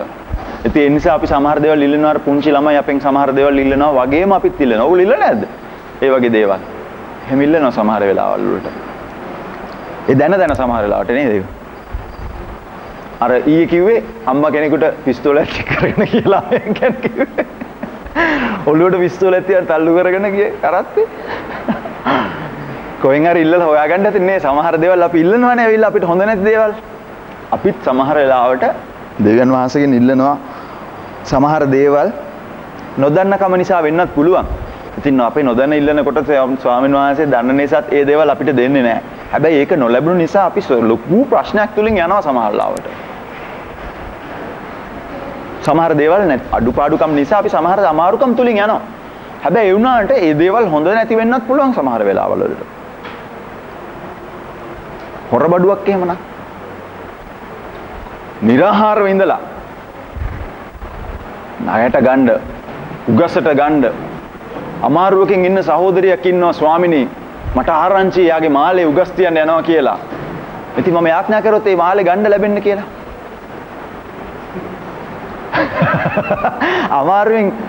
අමාරුවෙන් නොවටිනා ගානකට තමුන්ගේ ඉඩමක් ප්‍රශ්නේ අධිකම නිසා වාහනේ හරි මොකක් හරි අතේ තියෙන දෙයක් නොවටිනා ගානට කුණු කොල්ලෙට දෙන්න යාලා ඇස්විලා ඉන්නවා. ඒ තරම් අමාරු තත්ත්වයක ඉන්නවා කෙනෙක්. මම යාඥා කරනවා, ස්වාමිනී, මට ඒක ලැබෙන්න සලස්වන්න. යුතුයද? අයුතුයද? හොඳයිද? නරකයිද? වගේ යාඥා කරන්න. එහෙම නැත්නම් පන්නපු බඩු නම් සමහරවිට ඒ වගේවත් වෙනවනේ අපේ අතරේ කැරකිලෙනවනේ හොරෙන් පන්නන බඩු. වරායින් පන්නන ඒවා කියයි. එහෙම නැත්නම් අනුන්ගෙන් හොරගම් කරපු බඩු. නේ? හොරගම් කරලා කුඩුකාරය ගෙනල්ලා දෙන බඩු මේ සාමාන්‍ය ප්‍රශ්නයක්. කුඩු බොන්න ඇබ්බැහි වෙච්ච අය හොරගම් කරලා ගෙනල්ලා රුපියල් 500ක එක රුපියල් 50ට දෙනවා සාමාන්‍ය ඒ වගේ තත්ත්වයල් තියෙනවා. ඔය පරීක්ෂාවල් කියලාවත් හිතන්න හොඳ නැහැ. පරීක්ෂාවලුත් නෙමෙයි. ඒවා අපේ සිස්ටම් එකේ නැති වෙන්න ඕනේ. ඒක ඒ වගේ දේවල් වලට අවධානය ඇහැවත් ලක් නොවන තරමට ඒවා සම්පූර්ණයෙන් ඉවත් කරලා තියෙනවා මේ වගේ දේවල්. මොකද යහපත අයහපත දැනගැනීමේ ඉන්ද්‍රියන් පුරුදු පුහුණු කරනවා දෙවියන් වහන්සේම. ඉතින් ඒ වගේ දේවල් ඉල්ලනකොට ඒවා හොඳ නැහැ. සමහර විට අපි ඉල්ලන දේ හොඳ නැති වුණත් ඒ දේ ලැබීම අපිට හොඳ නැහැ. හරිද? මේ දෙවෙනි කාරණාවක්. ඉල්ලන දේ වරදක් නැහැ. අර වගේ වංචාකාරී දෙයක් මොකක් හරි නෙවෙයි. හැබැයි ඒ දේ තිබීම අපිට හොඳ නැහැ. අපිට විනාශ කරන දෙයක් වෙන්න පුළුවන්. උඩුම්කමක් වෙන්න පුළුවන් සමහර දෙයක්. එහෙම නැත්නම් ඒක නිසා යම් කිසි දෙයකට මට විනාශයක් වෙන්න පුළුවන්. එතකොට මම ඒක දන්නේ නැහැ. මම ඉල්ලුවට සමහරට ඒ වගේ දේවලුත් අපිට නොලැබෙන්න පුළුවන්. තවත් જાතියක් තියෙනවා. මම ඒක ඉල්ලලා ලබා ගත්තොත් අනිත් අයින්ට හොඳ නැහැ. එහෙම දේවලුත් ස්වාමීන් වහන්සේ ඉදිරියෙන් ලැබෙන්න හැකියාවක් නැහැ. සමහර විට මේවා ඍජුවම බලපානවා. ඍජුවම බලපෑම ඇති කරන දැන් අර ලැබුණොත් අපිට හොඳ නැති එක ඍජුවම හොඳ නැති වෙන්නත් පුළුවන්, වක්‍රව හොඳ නැති වෙන්නත් පුළුවන්. ලැබුණොත් අනිත්‍යයෙන්ට බලපෑම ඇති කරන එක ඍජුවම බලපාන්නත් පුළුවන්, වක්‍රව බලපාන්නත් පුළුවන්. එහෙම නැත්තම් ලැබුණොත් මට හොඳ නැති දේ ක්ෂණිකවම හොඳ නැති වෙන්නත් පුළුවන්, අන්තිමේදී කවදාහරි දවසක හොඳ නැති වෙන්නත් පුළුවන්. ලැබුණොත් අනිත්‍යයෙන්ට හොඳ නැති වෙන දේ එවෙලම ඒ මොහොතේම හොඳ නැති දෙයක් වෙන්නත් පුළුවන්. එහෙම නැත්තම් අවසානයේදී යම්කිසි වෙලාවකදී යම්කිසි කාල සීමාවකදී දවසකදී හොඳ නැති දෙයක් වෙන්නත් පුළුවන්. ඉතින් මෙන්න මේ වගේ වර්ග වෙනකොට දේවල් මේ වගේ ඉල්ලීම් වලට උන්වහන්සේගේ පිළිතුරු ලැබෙන්නේ නැති බව බයිබලෙන් දකින්න පුළුවන්කම තියෙනවා. යාඥාවට පිළිතුරු 3ක් විතර දකින්න පුළුවන් වෙනවා. එකක් ඔව්. ඒ කියන්නේ අනුමැතිය. ඉල්ලන දේ දෙනවා. ඊළඟ එක නෑ. දෙන්නේ නෑ. ඔය මොන හරි දැන් අපි කතා කරපු හේතු මොන හරි එකක් බලපාන්න පුළුවන් ලැබෙන්නේ නෑ. තව එකක් ඉන්න පොඩ්ඩක්. දැනටම කාලේ හරි නෑ. ඒ නිසා ඉන්න පොඩ්ඩක් කියන්නේ. ඉතින් මේ විදිහට කොහොම හරි ලැබෙන්න පුළුවන්. සම්පූර්ණ අවසරය තිබුණොත් අපි ඉල්ලන හැම දෙයක්ම ලැබෙනවා කියලා අපි ඉල්ලාවි ස්වාමිනේ ඊට පස්සේ කවදාවත් යාඥා නොකර මේ හැම දෙයක්ම මට ලැබෙන්න සලස්වන්න. එතකොට ඒකත් දෙන්න වෙනවා. තේරුම් ගත්තද? ඉල්ලීමේ නිෂේධ සම්පූර්ණ අවසරයක් අපිට තිබුණොත් එහෙම ඉල්ලන හැමදේම ඒ විදිහටම ලැබුණොත් එහෙම අපි ඉල්ලාවි දෙවි ස්වාමිනේ ඊට පස්සේ මගේ ජීවිතයේ ඇති තාක් හැම දෙයක්ම ලැබිලා යාඥා කරන්නේ නැතුව ජීවත් වීමේ මේ වගේ උභාස ඉදිරියට එන්න අවශ්‍යතාවයක් නැතුව කිසිම කරදරයක් නැතුව මට ඔක්කොම දේවල් ලැබිලා සිටීමට මට අනුග්‍රහය හරි මොකක් හරි කරුණා මේ ඔක්කොම මට ලැබේවා. ඔන්න එකක් දෙනවා. එහෙම වුණොත් එහෙනම් මොකද වෙන්නේ? එහෙම නම් ලැබෙන්නේ නැහැ. ඉතින් යාඥාවේ ඉතින් දෙවියන් වහන්සේගේ වචනේ කියලා තියෙන ඉල්ලන හැමදේම ලැබෙනවා කියලා හැබැයි. යම් යම් කොන්දේසි තියෙනවා සමහර තැන්වලදී. අපි සමහර දේවල් බලමු. අපිට හොඳ දැන් අපි දැක්කනේ පැහැදිලිනේ හොඳ දේ දෙනවා හොඳ නැති දේ දෙන්නේ නැහැ. පස්සේ දෙන්න පුළුවන් දේවල් තියෙනවා ඒ වගේ. නැත්තම් මුළු ජීවිතේටම එකම යාඥාවක් කරලා ඔක්කොම ඉවර කරගනිමි. සමහර දේවල් වලට පිළිතුරු ලැබිච්ච නැති එක හොඳයි කියලා මම කිව්වොත් ඔයගොල්ලෝ එකඟ වෙනවද? තමුන්ගේ ජීවිතේ සමහර දේවල් වලට ඔයගොල්ලන්ට උත්තර ලැබිලා නැහැ. අද ඔයගොල්ලෝ කියාවි හොඳයි. එකඟ වෙනවද එහෙම? එහෙම වෙලා තියෙනවද? සහෝදර බිලි ග්‍රෑම්ගේ නෝනා රුත් ග්‍රෑම් දෙවියන් වහන්සේ මගෙන් මම ඉල්ලපු දේවල් වලට ඒ විදිහටම පිළිතුරු නොදුන්න එක නිසා මම දැන් ස්තුතිවන්ත වෙනවා. එහෙම වුණා නම් එහෙම මම මෙලහට කීප සැරයක්ම වෙන අයත් එක්ක විවාහ වෙලා කියලා. එයා කියනවා ඒ කියන්නේ එයා එහෙමනම් බිලි ග්‍රෑම් නැතුව වෙන කෙනෙක් එක්ක විවාහ වෙන්න පවා ඉල්ලන්න තිබුණා. ජීවිත සම්පූර්ණ කතාවල් වෙනස් වෙන්න තිබුණා. එහෙනම් අපි ඉල්ලන විදිහට වෙනවා නම් අපි ගොඩක් තැන් වලින් ඉල්ල පැනලා යාවි ජීවිතේ. හැමතැනම පැන අපිට එක දිශාවක් තියෙන එකක් නැහැ. පැන යන දිශාවක් තියෙවි. එහෙම වුණා නම් එහෙම. ඔයගොල්ලන්ගේ ඇස් ඉස්සරහා කොයිතරම් දේවල් ස්වාමීන් වහන්සේ වහලා දාලා තියෙනවද? වැහුණු දොරවල් අපේ ඇස් ඉදිරියේ තියෙනවා. මගේ ඇස් ඉදිරියේ තියෙනවා. මගේ ජීවිතේ වැහිච්ච දොරවල් තියෙනවා. ඒ මොහොතේදී සෑහෙන කනස්සලටපත් වෙනවා ඇති සමහර දේවල් වලදී ඒ මොහොතේදී ඒක අමාරුයි දරා ගන්න. මොකද මේ අඩිය තියන බලාපොරොත්තු වෙන දොර මූණට ඩොක් ගාලා වැහුනම ඉතින් ටිකක් අමාරුයි එක පාරට ඒකට ඇඩ්ජස්ට් වෙන්න ඕන. නමුත් ඊට පස්සේ අපි දකිනවා නේද යාඥාවට එහෙම පිළිතුරු වැසීමේ ප්‍රතිවිපාක තෑගි.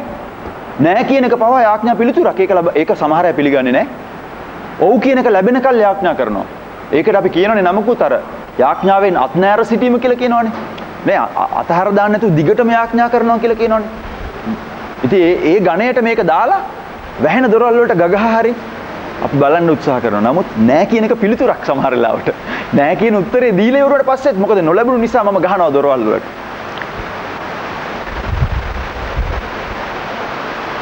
සමහර දේවල් නැහැ කියලා උත්තරේ ලැබුණේ ඇයි කියන එක එහෙම නැත්නම් හෙට දැනගන්න ලැබෙවි. අද යාඥා කරපෙකට දෙවියන් වහන්සේ එපා කියලා කිව්වනම් එහෙම ඇයි කියන හේතුව හෙට දැනගන්න ලැබෙවි. නැත්නම් අවුරුදු දෙක තුනකින් දැනගන්න ලැබෙවි. නැත්නම් ඊළඟ පරම්පරාවට දැනගන්න ලැබෙවි. අද මගේ පරම්පරාවම වෙනසෙන දෙයක් වෙලා සමහරට ඊළඟ පරම්පරාව සතුටින් ඉඳී මගේ ඉල්ලීමට අද උත්තර නොලැබුණු නිසා. එහෙම නැත්නම් මුළු ජීවිත කාලෙම මට දැනගන්න ලැබෙන එකකුත් නැහැ. අපිට සමහර ප්‍රශ්න තියෙන බයිබලේ. ජීවිත කාලේ පුරාම අපිට සමහරවට දැනගන්න ලැබෙන්නේ නැහැ ඒවට උත්තර. ඇයි ඒක නොලැබුණේ කියලා. නමුත් මේ විදියට හිතනකොට මේ පුංචි සමහර දේවල් ගැන හිතුවාම අද වෙහිච්ච දේ හෙට හොඳයි කියලා දැනගත්තාම අපිට තේරුම් ගන්න පුළුවන්.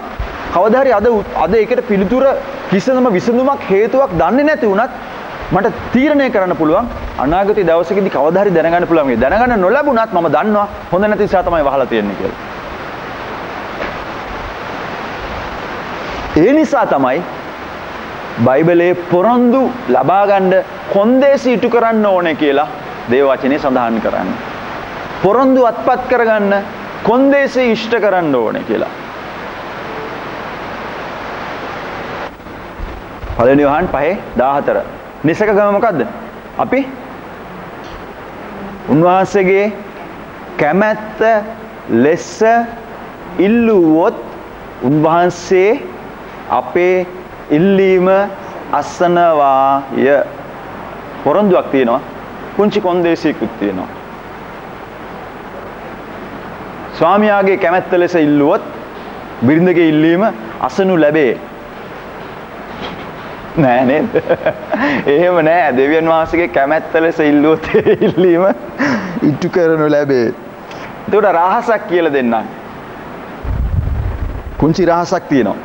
වැඩියෙන් මේ කැමැත්ත කියන දේ දැනගත්තොත් වැඩියෙන් දේව කැමැත්ත කියන දේ හොඳට තේරුම් ගත්තොත් දෙවියන් වහන්සේ කැමති දේ හිතනකොටම උන්වහන්සේ කැමතිද අකමැතිද කියලා දැනගත්තොත් අපි නිස්කාරණේ ඉල්ලලා මහන්සි වෙන්න ඕනේ නැහැ අකමැති දේවල්.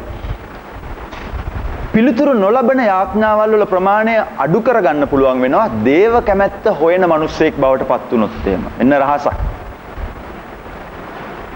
මම කියන්නේ දිගට යාඥා කරන්න එපා කියලා නෙවෙයි. මේ රෙකෝඩුත් වෙනවා. නැත්තම් මාර වැඩක් වේවි මේක. මම කියන්නේ දිගු කාලින වශයෙන් යාඥා කරන එක තේරුමක් නැති දෙයක් කියන එක නෙවෙයි. අපිට දකින්න පුළුවන් වෙනවා දේව කැමැත්ත නොදෙන යාඥා කරොත් මැරෙනකන් යාඥා කරත් ඒකට පිළිතුර ඔව් කියලා දෙන්න දෙවියන් වහන්සේ බලාගෙන හිටියත් හම්බෙන්නේ නැහැ. මොකද දේව කැමැත්තට පිටින් යාඥා කරලා දෙන්න. ඉතින් දේව කැමැත්ත දැනගෙන යාඥා කෙරුවොත් පැහැදිලිද? පිළිතුරු ලබන ඉල්ලීම් ප්‍රමාණය වැඩි කරගන්න පුළුවන්කමක් තියෙවි දේව කැමැත්ත අනුකූලව යාඥා කරුවොත්. මොකද ඒකට උත්තර දෙනවා කියලා මේ පදේදී සඳහන් කරලා තිබුණා. ඉතින් ඒ නිසා සොයන්න දෙවියන් වහන්සේගේ කැමැත්ත මොකක්ද කියලා වැඩියෙන් සොයන්න. දේව කැමැත්ත හැම අංශයක් උදෙසාම දේව කැමැත්ත හොයන්න. පුද්ගලික ජීවිතේ ඔබගේ ගමන් මාර්ගයේ තීරණ අනාගතයේ ගන්න තියෙන දේවල් තීරණ වෙන්න පුළුවන්. ඒ හැම දෙයක් ගැනම ප්‍රදේශයේ පවුල ගැන, නිවස ගැන, රට ගැන, ගම ගැන, සභාව ගැන පුද්ගලිකව හොයන්න දෙවියන් වහන්සේගේ කැමැත්ත මේ අංශය සම්බන්ධයෙන් කුමක්ද කියලා. හොයලා යාඥා කරන්න පෙළඹෙන්න බලන්න. හතරවෙනි කරුණ. යාඥා කරන්නේ කොහොමද?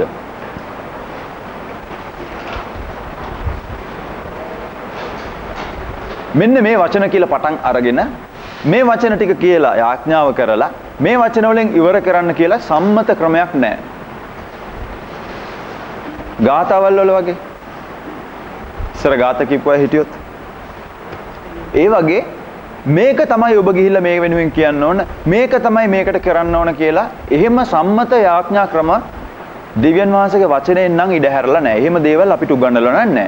හැබැයි යාඥා කිරීමේදී මේ විදිහට කළ යුතුයි කියලා අපේ පහසුවට රටාවක් පෙන්නලා තියෙනවා. ස්වාමින්ගේ යාඥාව. කනගාටුවට කාරණාව ස්වාමින්ගේ යාඥාව අපිත් යාඥා කරනවා. සමහර අය එහෙම යාඥාත් කරනවා. ඒක ඒ විදිහටම කියනවා. වරදක් නැහැ. දේව වචනේ. නමුත් යාඥා කරන්නේ කියලා ගියාම ඔබ ඒක කරොත් එහෙම ඒක නෙවෙයි උන්වහන්සේගේ අදහස. දෙවියන් වහන්සේ බලාපොරොත්තු වෙන දරුවෙක් හැටියට ඇවිල්ලා තමුන්ගේ හදවත කතා කරાવી කියලා. නිකම් මේ කටපාඩම් කරගෙන ඇවිල්ලා සමහරට උන්වහන්සේම කියලා දුන්නු දේ තමයි. නමුත් ඒක කීමෙන් මේ සම්බන්ධතාවයට ප්‍රකුලක් වෙන්නේ නැහැ. සම්බන්ධතාව වෙන්න මගේ හදවත මම වගුරවන්න ඕන. මම හදවත වගුරලා පියාණන් වහන්සේගේ හදවත මම හඳුනා ගන්න ඕන. ඒක සිදු කරගන්න ස්වාමින්ගේ යාඥාව නෙමෙයි උදව් වෙන්නේ. ඒකට තුඩු දෙන කාරණාවක් නෙවෙයි. ස්වර්ගයේ වැඩවසන අපගේ පියාණන් ඔබගේ නාමයට ගෞරව වේවා. කිසිම වරදක් නැහැ. නමුත් යාඥාව දෙවියන් වහන්සේට කතා කිරීම කියන්නේ මම පොතක ලියාගෙන ගෙදර ගිහිල්ලා දොරගාවදී වයිෆ්ව හම් වෙනකොට කුස්සියේදී වයිෆ් පොඩ්ඩක් ඉන්න. ඊට පස්සේ මම එයාත් එක්ක කතා කරනවා. දවසේ දේවල්. ආයි හැන්දෑවට තව කොහරි තැනකදී හම්බුනම වයිෆ් පොඩ්ඩක් ඉන්න. මම ඒකම කියනවා. අපි එහෙමද සම්බන්ධතාවල් තියාගෙන නැත්නම් අපි ඔයගොල්ලෝ මේ අපි කට්ටිය හමුනහම එහෙමද අපි කතා කරන්නේ නෑ නේද? අපි කතා බහ නැවුම් නේද? නැවුම් මේ මොහොතට උපදින දෙයක්. යාඥාව ඒ වගේ දෙයක් වෙන්න ඕන සම්මතයක් නෑ. තේරුමක් නැති වචන කියාගෙන යන්න එපා. තමනුත් දන්නේ නෑ ආන් ඉන්න මනුස්සයා දන්නෙත් නෑ. අද අපි අර දැන් ටිකකට ඉස්සලා සින්දුවක් මගේ අතට හම්බුණා. ඒකේ තියෙන වචන අපි පොඩ්ඩක් ඒ වචන ගැන කතා කරුවා. හරි ප්‍රශ්නයක් ඒවා. ඒවා අදහස දෙන්න අමාරුයි. හිතේ තියෙන දේ කියා ගන්න අමාරු නම් ඒක යාඥාවක් වෙන්නේ නැහැ. අනුන්ගේ වචන සෙට් එකක් ගෙනල්ලා මගේ හිතේ තියෙන දේ ඒකට මිශ්‍ර කරන්න බෑ. මගේ හදවතින් නැගෙන්න ඕන. හදවතින් නැගෙන සුසුම හරි, වේදනාව හරි, බර හරි, ප්‍රීතිය හරි මගේම හදවතින් උපදින දෙයක් බවට පත් වෙන්න ඕන. ප්‍රශංසාව ගැන ඔයගොල්ලන්ට මතක ඇති කතා කරනකොට ප්‍රශංසාව ගැන කතා කරනකොට මේකේ උපත ලබන්න ඕන ප්‍රශංසාව වෙන කොහෙවත් නෙවෙයි. ගීත රචකයාගේ හදවතේ නෙවෙයි. වාදකයාගේ හදවතේ නෙවෙයි ප්‍රශංසාව ඉපදෙන්නේ. ඔබගේ හදවතේ. ප්‍රශංසා කරන ඔබගේ හදවතේ. ප්‍රශංසාවට එකතු වෙච්ච ඔබගේ හදවතෙන් ප්‍රශංසාව උපදින්න ඕන. ඒ වගේ තමයි යාඥාව. සමහර ලාවට අපි යාඥා කරනකොට භාවිතා කරන වචන මම කන්ඩෙම් කරන්නේ නැහැ. මට ඒකට අවසරයක් දුන්නේ නැහැ නේ කවුරුවත්ම. අපිම කතා කරන වචන මමත් ඇතුළු මම කියන්නේ අපි කතා කරන වචන ගැන සමහර ලාවට පැත්ත කරලා හිතලා බැලුවොත් එහෙම ඇත්තටම මේ වචන වලින් යාඥාවට අදාළයි කියලා වැදගත් කියලා කියන්න පුළුවන් වචන මෙච්චරයි වැඩිපුර කතා කරපු වචන ප්‍රමාණය වැඩි කියලා කියන්න පුළුවන්.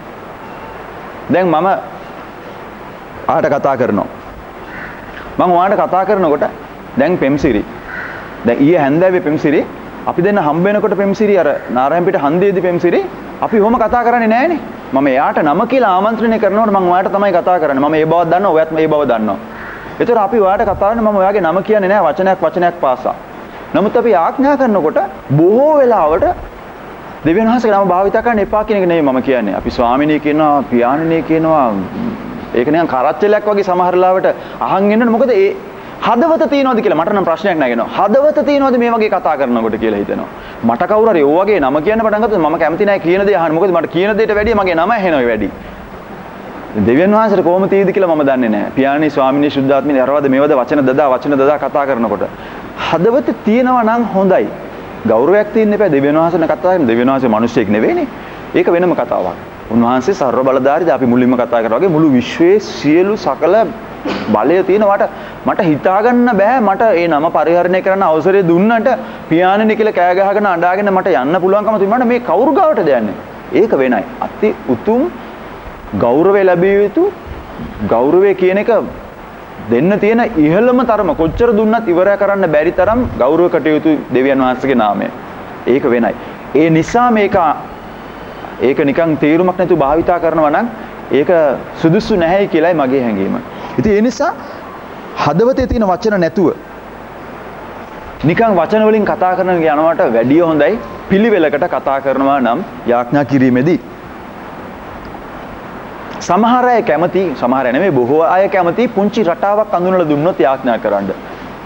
ඒක ඉස්සර කාලේ ඉඳලම තිබුණා. ඒ නිසා තමයි යේසුස් වහන්සේ නුඹලා යාඥා කරන කල මෙසේ යාඥා කරපල්ලා. බැන්නේ නැහැ හැබැයි යාඥා කරපල්ලා කියලා. ඒ වුණාට මෙහෙම යාඥා කරන්න කියලා තමයි යේසුස් වහන්සේ කියන්නේ. ස්වර්ගයේ වැඩ වසන අපගේ පියාණනි. ඔබගේ නාමයට ගෞරව වේවා. ඔබගේ කැමැත්ත පොළොවේ කරපුණ ලැබේවා ස්වර්ගයේ වගේ. රටාවක් හඳුන්වලා දුන්නා. ස්වාමින්ගේ යාඥාව කියන්නේ අන්න ඒ වගේ අපිට කියලා දුන්නු යම්කිසි රටාවක්.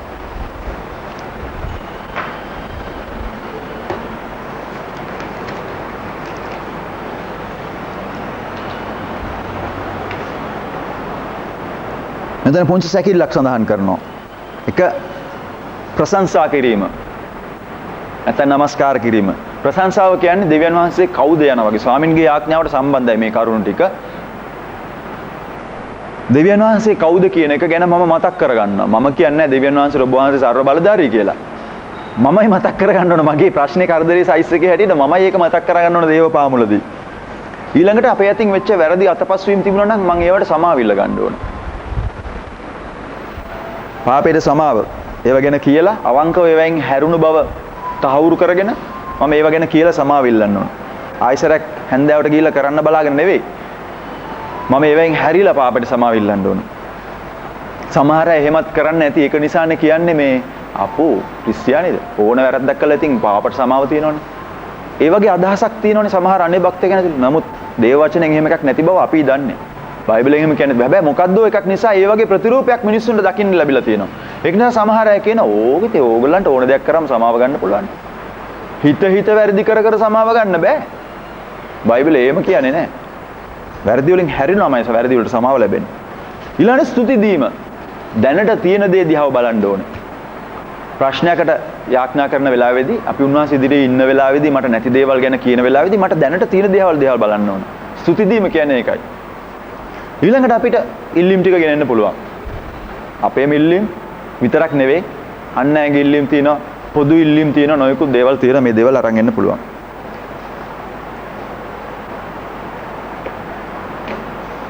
මතෙව් 6:9-13 ස්වාමින් වහන්සේගේ ආදර්ශ ආඥාව.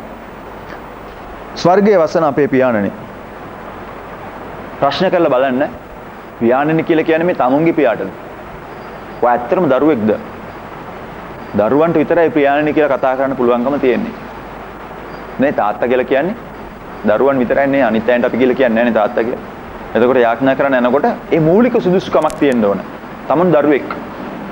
දරුවන්ට විතරයි පියාණන් කියලා ආමන්ත්‍රණය කිරීමේ හැකියාව තියෙන. දෙවියන් වහන්සේ පිළිතුරු දෙවි දරුවන් නොවන අයට. ඒක උන්වහන්සේට අයිති දෙයක්. උන්වහන්සේ ඒ තරම් අර ප්‍රේමය හරීම මේ අගාපේ ප්‍රේමය කෙරවලක් නැහැ, කොන්දේසියක් නැහැ. ඒක බව අපි දන්නවනේ. ඉතින් ඒ නිසා උන්වහන්සේට ඒක කරන්න පුළුවන්. අගාපේ ප්‍රේමය උන්වහන්සේ ගාව තියෙන නිසා. ඒක උන්වහන්සේ කරાવી. හැබැයි මට දකින්න පුළුවන් විදිහ හැටියට දරුවන්ට තමයි උන්වහන්සේ ගාවට ගිහිල්ලා කතා කරන්න පියාණනි කියලා ආමන්ත්‍රණය කරලා උන්වහන්සේගේ අවධානය යොමු කරගන්න පුළුවන්කම තියෙන්නේ සෙනෙහවන්ත විදිහට. ධර්මිෂ්ඨයෙකුට එහෙම නැත්නම් අන්‍ය භක්තිකයෙකුට කෑ ගහලා කරදරයකදී ප්‍රශ්නයකදී ව්‍යසනයකදී කෑ ගහලා දෙයියනේ කියලා කෑ ගහම උන්වහන්සේගේ අවධානය යොමු කරගන්න පුළුවන්. ඒ තරම් අපරිමිත කරුණාවක් තියෙන දෙවියන් වහන්සේට.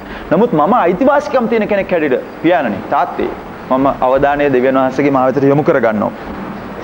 ඔබේ නාමයට ගෞරවය වේවා. ලෝකේ හැම තැනම දෙවියන් වහන්සේගේ නාමය අගෞරවයටම පත් කරලා තියෙනවා. පුළුවන් තරම් පල්ලෙහාටම දාලා තියෙනවා. නැවිල්ලා දූෂණය වෙලා ගන්න දෙයක් නැති වෙලා ඒකේ තියෙන සුන්දරත්වය නැත්තරම නැති වෙලා මිනිහෙක්ගේ මනසේ තියෙන ඕන තිබිය යුතු දේ සම්පූර්ණයෙන්ම නැති වෙලා ඕනම තැනකින් වංචා සහගත විදිහට කපටි විදිහට අවස්ථාවක් ගන්න බලා ගන්න දූෂ්‍ය මනසක් බවට මනසපත් වෙලා දෙවියන් වහන්සේගේ නාමයට සම්පූර්ණ අගෞරවයටපත් වෙලා. මොකද මවනකොට මැව්වේ ස්වරූපයෙන් සහ සමානත්වයෙන්. එතන ඉඳලම සම්පූර්ණයෙන් අගෞරවයටපත් කරලා තියෙන සමාජයක්.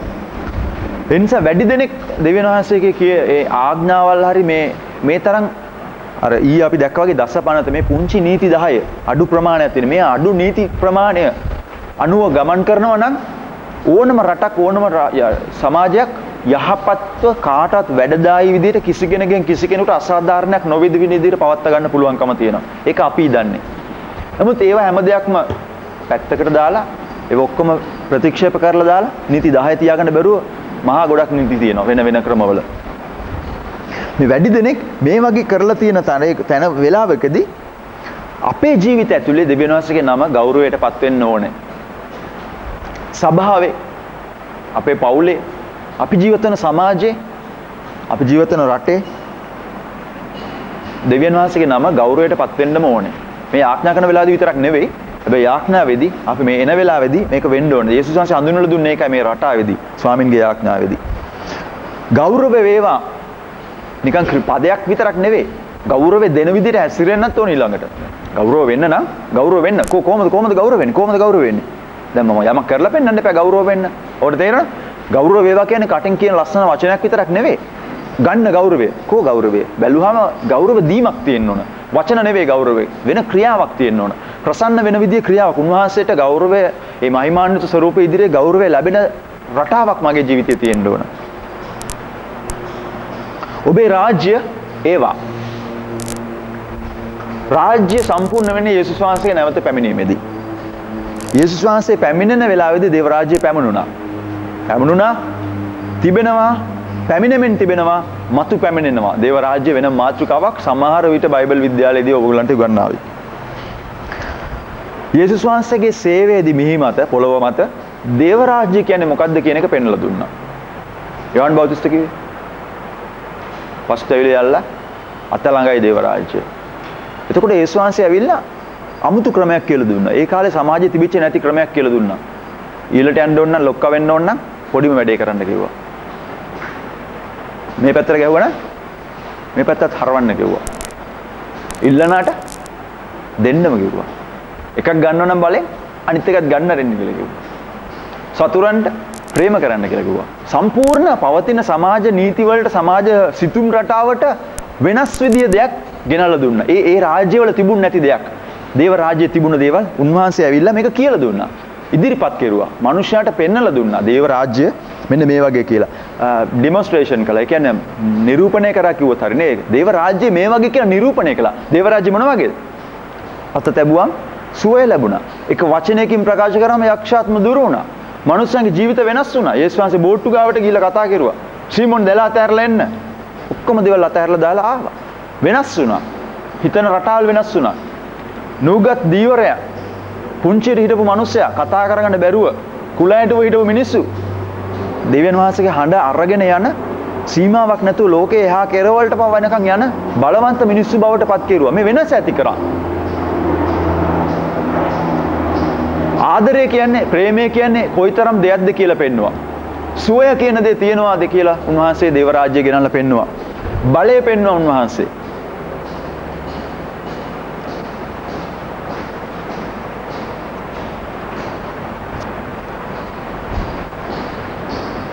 එක ක්‍රිස්තියානි මවකට තරුණ දරුවෙක් හිටියලු. මේ පුතාගේ හරි කරදර තිබුණලු අම්මට. කම්මැලි පුතෙක්, තරහකාර පුතෙක්, හරියට තරහ යන, බොරු කියන පුතෙක්, හොරකම් කරන, කිසිම කමකට නැති විදිහට ජීවිතය ගත කරන තරුණ ළමයෙක්. ඔන්න පස්සේ නීතිඥයෙක් වුණා. ඒ කියන්නේ තවත් බොරුකාරයෙක් නේ නීතිඥයෙක් කියන්නේ. ඊට පස්සේ දැන් සල්ලි පස්සෙන් යනවා. චරිතය ගැන කිසිම හැඟීමක් නැතුව ඔක්කොම විනාශ කරගෙන හම්බ කරගෙන ගියා. ඊට පස්සේ ගෑනු කීප දෙනෙක් එක්ක සම්බන්ධකම් පැවැත්තුවා. දරුවෙකුත් හදාගත්තලු එයින් එක ගෑනු කෙනෙකුගෙන්. ඊට පස්සේ විකාර ආගමකට එකතු වෙලා, ආගමික කල්ලියකට එකතු වෙලා, දැන් සමහර ආගමික කල්ලි වල තියෙනවා එක එක විදිය චාරිත්‍ර වාරිත ඔය සමාජය අනුමත කරන්න බැරි තරම් ශිෂ්ට සම්පන්න නොවන දේවල් කරනවා සමහර ආගමික කල්ලි. ඒ වගේ කැත විදිය කණ්ඩායමකට එකතු වෙලා ඒ වගේ දේවල් පවා නිරත වෙලා, ඒ වගේ දේවල් වල පවා එකතු වෙලා නිරත වෙලා හිටියලු. නමුත් මේ අම්මා දිගටම යාඥා කරමින් හිටියා. අවුරුදු ගණනාවක් තිස්සේ යාඥා කරමින් හිටියලු. එක දවසක් ඇය දර්ශනයක් දැක්කලු. මේ දරුවගේ මූණට යේසුස් වහන්සේගේ ආලෝකය වැටිලා මූණ බැබලෙනවා. ඊට පස්සේ තාමත් යාඥා කරමින් හිටියලු මේ අම්මා. ඊට පස්සේ වයස අවුරුදු 32 දී දරුවට වයස අවුරුදු 32 දී යේසුස් වහන්සේව පිළි අරගෙන ඒ වගේ තැනකට ඇවිල්ලා එයාගේ ජීවිතය දෙවියන් වහන්සේට බාර කරලා ගැලවීම ලබන තෙක් දැන් අවුරුදු 9ක් ගත වෙනවා. දර්ශනයෙන් පස්සේ අවුරුදු 9ක් යට යාඥා කරනවා. මේ කාලය පුරාම මේ මව යාඥා කරාලු. දරුවගේ නම ඔගස්ටින්. ඔගස්ටින් කියලා කියන්නේ වර්තමානයේ පිළිගන්න ඔගස්ටින් ප්‍රසිද්ධ ක්‍රිස්තියානි සභා ඉතිහාසයේ ඉහළම ගණේ දේවධර්ම ආචාර්යවරයෙක් මේ දරුවා. ඉතින් ඒ වැදගත් පුද්ගලයා, එයා හැමදාමත් කතා කරන මේ මවගේ ආඥාව ගැන එයා විශේෂ උපහාරයක් දක්වනවලු. විශේෂ සටහනක් කරනවා මේ මවගේ ආඥාව අවුරුදු ගණනාවක් 30 ගණනක් විතර යනතෙක් තිබුණා. කොහොමද මේ දරුවා අන්තිමේදී වෙනස් වුණා? වෙනස් වුණා විතර නෙවෙයි වෙනස් වෙලා නිකන් වෙනසිලා ගියේ නෑ. ඔය වැළලිලා ගියේ නෑ. ඔගස්ටින් කියන දැන් ඔයගොල්ලෝ කතා කරන මේ සමහර දේව ධර්ම කතාවන මේ උගන්වන අය භාවිතා කරන ඒ ලියවිලි පරණ ඔහුගේ ලියවිලි ඔහුගේ පොත් තියෙනවා ආදි වියක් හැටියට දේව ධර්ම ආචාර්යයෙක් හැටියට ඔහුගේ ලියවිලි තියෙනවා ලස්සන දේවල් කියලා දේවල් උන්වහන්සේ ඌට දේවල් එලිදරව් කරලා යාඥාවට ස්වාමීන් වහන්සේ පිළිතුරු දෙනවාමයි ස්වර්ගයේ වගේ ඔබගේ කැමැත්ත පොළවෙත් වේවා. ඒ කියන්නේ ස්වාමිනී එතන තියෙන්නේ ලස්සනට ඒ වගේ මෙතනත් ඔබම මේක බලා ගන්න ස්වාමිනේ. අපි දන්නෙත් නැහැ නේ එතන කොහොමද කියලා. ස්වාමිනේ එතන වගේ මෙතන ඉතින් ඒක කරන්න ඕනේ දෙවියන් වහන්සේමනේ. ඒ කියන්නේ මම ඇඟ බේර ගන්නවා. මං රෙසිග්නේෂන් ස්වාමිනේ ස්වර්ගේ තියෙනා වගේ කරගන්න. එහෙම නෙමෙයි ස්වර්ගයේ වගේ වෙන්න කියලා කියන්නේ. මම අරගෙන යන බර මගේ අතේ තියෙන බර වේදනාව ස්වාමීන් වහන්සේගේ අතට තැන්පත් කිරීම. ස්වර්ගයේ වගේ වෙන්න ස්වාමිනේ. මේක මේ වගේ වෙන්න එපා දේවි ස්වාමිනේ. මේක ස්වර්ගයේ වගේ වෙන්න. මං උස්සලන් යන බර උන්වහන්සේ මතට දිනනවා.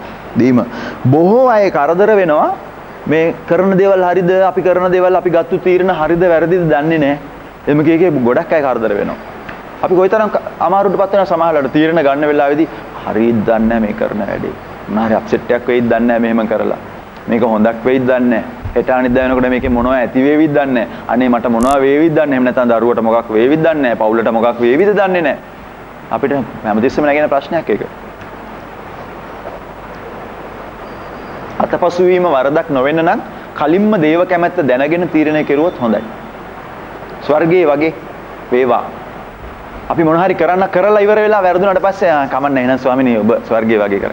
පස්සේ නෙවෙයි ස්වර්ගයේ වගේ වේවා. ඒ කියන්නේ දේව කැමැත්ත වේලස්සෙන් තේරුම් ගන්න ඒ වගේ වේවා කියන අදහසින් වාගේ ඉල්ලීම ගෙනෙන්න කියලා කියනවා.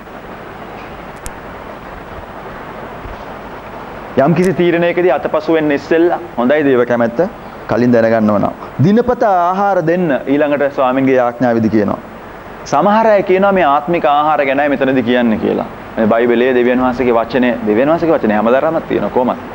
ඒක අපි පිළිගත්තේ නැති වුණාද අපි ඒකට පයින් ගන්න ඒක කිසිම අඩුවක් නැතුව තියෙනවා. මාටින් ලූදර් ප්‍රසිද්ධ කෙනෙක්. මාටින් ලූදර් කිව්වා ජීවිතේට ඕන මූලික අවශ්‍යතාවයල් ඔක්කොම මෙන්න මෙතන තියෙනවා කියලා. එයා ලැබුණ එළිදරව් කෙනෙකුලා එයා ඒක විස්තර කරනවා. ආහාර නිරෝගී ශරීරයක් හොඳ කාලගුණයක් නිවසක් පවුලක් බිරිඳක් ස්වාමියෙක් දරුවන් හොඳ දේශපාලනයක් හොඳ පවතින සාමයක් රටට තිබෙන්න මෙන්න මේවා මේ ආහාර කියන ගන්නේ අපේ එදිනෙදා අවශ්‍යතාව ප්‍රායෝගික එදිනෙදා අවශ්‍යතාවල් ගැන තමයි මෙතනදී කතා කරන්නේ. ඒ කියන්නේ අපි සැලකිල්ල දක්වන පුංචි දේවල් තියෙන ඔය පොඩි ඇන කෑලි නට් කෑලි බෝල් කෑලි අපේ ජීවිතේ පොඩි දේවල් මේ හැම පොඩි දෙයක් ගැනම දෙවියන්වහන්සේ සැලකිල්ල දක්වනවා. මතේ 6 වෙනි පරිච්ඡේදය එක තැනක කියනවානේ කුරුළු දිහා බලන්න ඔය පොඩි දේවල් මේ බිම වැටෙන්නේ නැහැ. අර තියෙන මානෙල් බලන්න ඒවා පළඳින්න වෙහෙසෙන්නේ නැහැ. පියන් මහන්සේ මේ භවය ඔක්කොම අඩුපාඩු ඕනකම් දේවල් ඕන එපාකම් දන්නවා කියලා යේසුස් වහන්සේ තහවුරුවක් කියලා දුන්නා.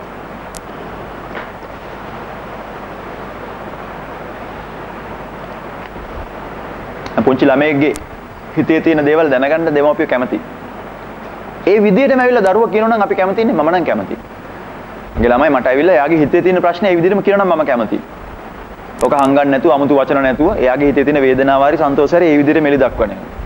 අපිත් ඒ වගේ වෙන්න ඕන. උන්වහන්සේ ඒ වගේ කැමතියි. අපි ඒ විදිහටම ගිහිල්ලා කියනවා නම් උන්වහන්සේ කැමතියි. ඉතින් ඒකනේ මේ තරම් යාඥාවේ සීමාවල් පුලුල් කරලා තියෙන්නේ. කොන්දේසි නීති රීති තිබ්බා වුණාට යාඥාව මේ තරම් පුලුල් කරලා තියෙනවා. වාට ඉන්න විදිහට එන්න පුළුවන්. ඔය දෙවිවරු ගාවට එහෙම යන්න බෑනේ. දෙවිවරු කියාගන්නේ ආයෙ ගාවට එහෙම යන්න බෑ. ඔයා නාලා එන්න ඕන කියයි. සුදු ඇඳගෙන එන්න ඕන කියයි. පූජා වට්ටිය අරන් එන්න ඕන කියයි. පුදුම ඒවා. අපි සමාව දෙනවා වගේ අපිටත් සමාව වෙන්න ස්වාමිනේ ඊළඟට කියන යාඥාවේදී. යේසුස් වහන්සේ මියගියේ ඇයි කියන පාඩමේදී අපි කිව්වා සම්පූර්ණ සමාව ලැබුණා කියලා. එහෙනම් දැන් ඇයි සමාව ඉල්ලන්නේ? යේසුස් වහන්සේ කියනවා තවත් සමාව ඉල්ලන්නයි කියලා. උන්වහන්සේ සමාව ගෙනාවනේ. මූලික වශයෙන්ම කුරුසෙදි සමාවනේ ගෙනාවේ. එහෙනම් අදත් සමාව ඉල්ලන්න කියනවා. යොහාන් 13 වෙනි පරිච්ඡේදයේ සිද්ධියක් සිදු වුණා. පේත්‍රුස් කියන එක තැනකදී යොහාන් 13 යේසුස් වහන්සේ කකුල් හොදන්න try කෙරුවා පේත්‍රුස්ගේ. පේත්‍රුස් කියනවා පිස්සු ස්වාමීන් වහන්සේ කොහොමද මගේ කකුල් හොදන්නේ? හොදන්න එපා මගේ කකුල්. මට හොදන්න ඉඩ දුන්නේ නැත්තම් පේත්‍රුස් මගේ වාගේ කිසිම සම්බන්ධයක් නැහැ. ඉතින් පේත්‍රුස්ට ඔන්න ඒ ගමන තේරුම් ගත්තා. එහෙනම් ස්වාමිනේ එහෙනම් මොහොව හොදන්න ඔළුවේ ඉඳලා නාවන්න ස්වාමිනේ. යේසුස් වහන්සේ කිව්වා නාන්න ඕනේ නැහැ. නාලා ඉන්න කෙනා පවිත්‍රායි. ඔයා ඇවිද්දාම කකුල් දෙක තමයි සුද්ධ කරන්න වෙන්නේ කියලා. හරි? නාලා ඉන්න කෙනා පවිත්‍රායි. කකුල් දෙක විතරක් හේදුවම ඇති කියලා කිව්වා. ජීවිතේ සමාව අපි ලබලා ඉවරයි. කුරුසෙන් සමාව ලබලා ඉවරයි ඒ සිද්ධියේදී. හැබැයි මේ ගමන් රටාව ඇතුළේදී එක එක දේවල් අපේ ඇඟේ පතේ ගෑවෙනවා. හොඳ සුද්ධ භූමියක නෙවෙයිනේ ඇවිදින්නේ නැන්නේ. අපි යන සමාජය ඇතුළේ සුද්ධ නැහැනේ. දේව අභිමුඛයේ සුද්ධ වුණාට අපි ඇවිදින සමාජය සුද්ධ නැහැ. එතකොට නොඑක් දේවල් අපේ ඇඟේ පතේ ගෑවිලා මේ දෙපා අපවිත්‍ර වෙන එක අනිවාර්යෙන්ම වෙනවා. අනිත් හැම දෙයක්ම ගනුදෙනු කරලා ඉවරයි. නාලන ඉන්නේ දැන්. දිව්‍ය සමාව ලැබිලා ඉන්නේ. අර පේතුස් ටික වෙන නාලන ඉන්නවා. ඒක නිසා දැන් ඕනේ නැහැ නාන්න ආපහු. ඔයා පවිත්‍රයි. ජීවිතේ අතරමඟ දෙවියන් වහන්සේගේ සම්බන්ධයට බලපාන දේවල් අපේ මේ ගමන් මාර්ගයේදී අපේ ඇඟේ පතේ ගෑවෙනවා. මේ ගෑවෙන දේවල් වලට පොඩි ගනුදෙනුවක් කරන්නම වෙනවා. ඒ වයින් පවිත්‍ර වීමක් නම් කරන්නම වෙනවා. ඒ නිසා තමයි පව් කියලා දෙන එක, පවුලින් ඉවත් වෙන එක සහ සමාව අයදින එක ඕන වෙන්නේ. ඒක අත්‍යවශ්‍යම වෙන්නේ ඒ නිසායි. එදිනදා පවිත්‍ර වීමක් දිගටම තියෙන්න ඕනේ. අපේ පාපයට සමාව දෙන්න ස්වාමිනී. කුරුසේ ගැන නෙමෙයි කියන්න ඕනේ. අදටත් සමාව ඉල්ලන්න ඕනේ. පාපයට සමාව. ඇයි ඉල්ලන්නේ? අර මූලික ජන්මික පාපය ගැන නෙමෙයි කතා කරන්න ඕනේ. ඔය අද දවසේ වෙච්ච දේ සමහරට ඒ කියපු දෙයම වෙන්නේ නැති. වෙච්ච වැරද්ද. ඒ කියපු විදියම වෙන්නේ නැති වෙච්ච වැරද්ද. යේසුස් වහන්සේ කියනවා දිගටම ඔබ වැරදි කරලා අයට සමාව දෙනකොට දෙවියන් වහන්සේ ඔබට සමාව දෙනවා. මතෙව් 6:14 ඉඳලා 15ට. හැබැයි වැදගත් මේක මතක තියාගන්න. අනිත් අයන්ට සමාව දීලා සමාව උපය ගන්න බෑ. එතන පදේ කියනවනේ. ඔබ සමාව දෙන්න. එතකොට ස්වර්ගයේ පියාණන් වහන්සේ ඔබට සමාව දෙනවා. සමාව උපය ගන්න බෑ. සමාව උපය ගන්න බෑ. දෙන තරමට සමාව දෙන්න දීලා මගේ account එක වැඩි කරගන්න. සමාව account එක. උපය ගන්න බෑ සමාව. සමාව දෙන්න හැකියාවක් තිබීම ගැන කතා කරන්නේ. සමාව දීමට හැකියාව. මොකද ඔයා ලැබුවා. ලැබපු සමාව ඒ දෙන හැකියාව. ඒ හැකියාව නැත්නම් අපි අපිටම සමාව දීගෙන නැහැ. සමාව කියන එක දන්නේ නැහැ. ඔයා සමාව ලබලා නැහැ. අත්දැකලා නැහැ සමාව. දෙන්නේ නැත්නම් අත්දැකලා නැහැ. ඔයා දන්නේ නැහැ. ඔයා දන්නවා නම් අනිවාර්යයෙන්ම ඔයාට වැරදි කරන්න යන්න සමාව දෙනවා. තමුන්ගේ වැරදි ස්වභාවය තේරුම් අරගෙන තමුන්ට සමාව ලැබුණා. ඒක අකලමකල දැම්ම කියන එක ඔයා දන්නවා. ඔයා අනිවාර්යයෙන්ම අනිත් මිනිස්සුන්ට සමාව දෙනවා. අප පරීක්ෂාවට නොදා නපුරාගෙන් ගලවන්න ස්වාමිනී. යාකොබ් 1:3 කියනවා දෙවියන් වහන්සේම අපිව පරීක්ෂා නොකරන බව. දෙවියන් වහන්සේ කවදාවත් පරීක්ෂාවට දාන්නේ නැහැ. හැබැයි අපි කොයිතරම් දුරට පරීක්ෂාවට නිරාවරණය වෙනවද කියන එක උන්වහන්සේගේ අතේ තියෙන. ඒ පාලනය උන්වහන්සේගේ අතේ තියෙන්නේ. යෝබ් පොතේ පළවෙනි පරිච්ඡේදයේ සාතන් එහෙමේ ගිහිල්ලා ඔබ ගිහිල්ලා බලලා එනවා ඔන්න ඇවිල්ලා ඉල්ලනවා අර යෝබ් ඉන්නව නේද? ඔයා අල්ලගෙන ඉන්නේ ස්වාමිනේ. ඔයා අල්ලගෙන නැතුව අතෑරලා බලන්න. ඔයා නමස්කාර කරයිද ওই තරම් කීකරු දරුවෙක් වගේ ඉඳීද කියලා. ඔහුට ඉඩෑරිය. යම්කිසි තරමකට. නමුත් පාලනයක් උන්වහන්සේගේ අතේ තිබුණා. එතකොට දෙවියන් වහන්සේ නෙමෙයි පරීක්ෂා කරන්නේ. ඒකේ පාලනය උන්වහන්සේගේ අතේ තියෙන්නේ. හැම ක්‍රිස්තියානි කරුවෙකුටම හැම පිටුණුවෙකුටම දුර්වල අංශ තියෙනවා. අපි දන්නවා අපේ දුර්වල අංශ තියෙනවා කියලා. මොකක්ද ඔයගොල්ලන්ගේ දුර්වල අංශය?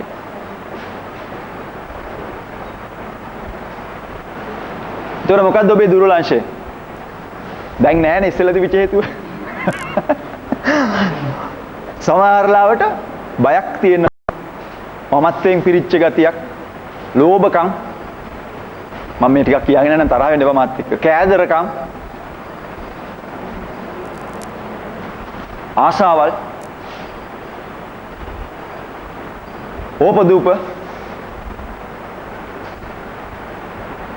අසුභවාදී විදියට දේවල් බලන එක මෙච්චර හොඳට තියදී අසුභවාදී විදියට බලන අර චව් චව් එක කාටුන් එකේ තියෙනවා චව් චව් කියලා චරිතයක්. හැම දෙයකටම අනිත් පැත්තට කතා කරන්නේ. ඉතින් මම පුරුදුලා තියෙනවා හැම දෙයකටම මේ වගේ ඒවට චව් චව් කියලා කියන්න. හැම දෙයක්ම අනිත් පැත්ත කතා කරන්නේ. එමු නැත්නම් මේ කියපු නැති දෙයක් ඔතන තියෙන්නත් පුළුවන්.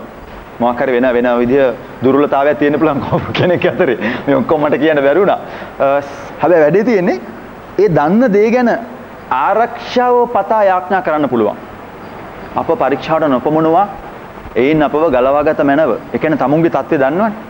ඒ කියන්නේ උගුරට හොරෙන් මම දෙවියන් වහන්සේට හොරෙන් හංගාගෙන තියාගෙන ෂේප් වෙන්න වටෙන් ඇන්ටි කරෝෂන් එකක් ගා ගන්නව නෙමෙයි. ඒ වගේ නෙවෙයි මේ. ඒ වගේම එහෙම යාඥා කරනවා වගේම අනවශ්‍ය කරදර පරීක්ෂාවල් වලට එන්නේ නැති වෙන්න මගේ සීමාව ඇතුලේ මට රැඳිලා ඉන්න පුළුවන්. අනවශ්‍ය දේවල් වලට ගියාම නේ ප්‍රශ්න වලට. ඔයා දන්නවා නම් ඔයාගේ දුර්වලකම මුදල් අයිති විදිහට පරිහරණය කරනවා කියලා හිතන්නකෝ. පෙන්වන්න බෑ මාටියා.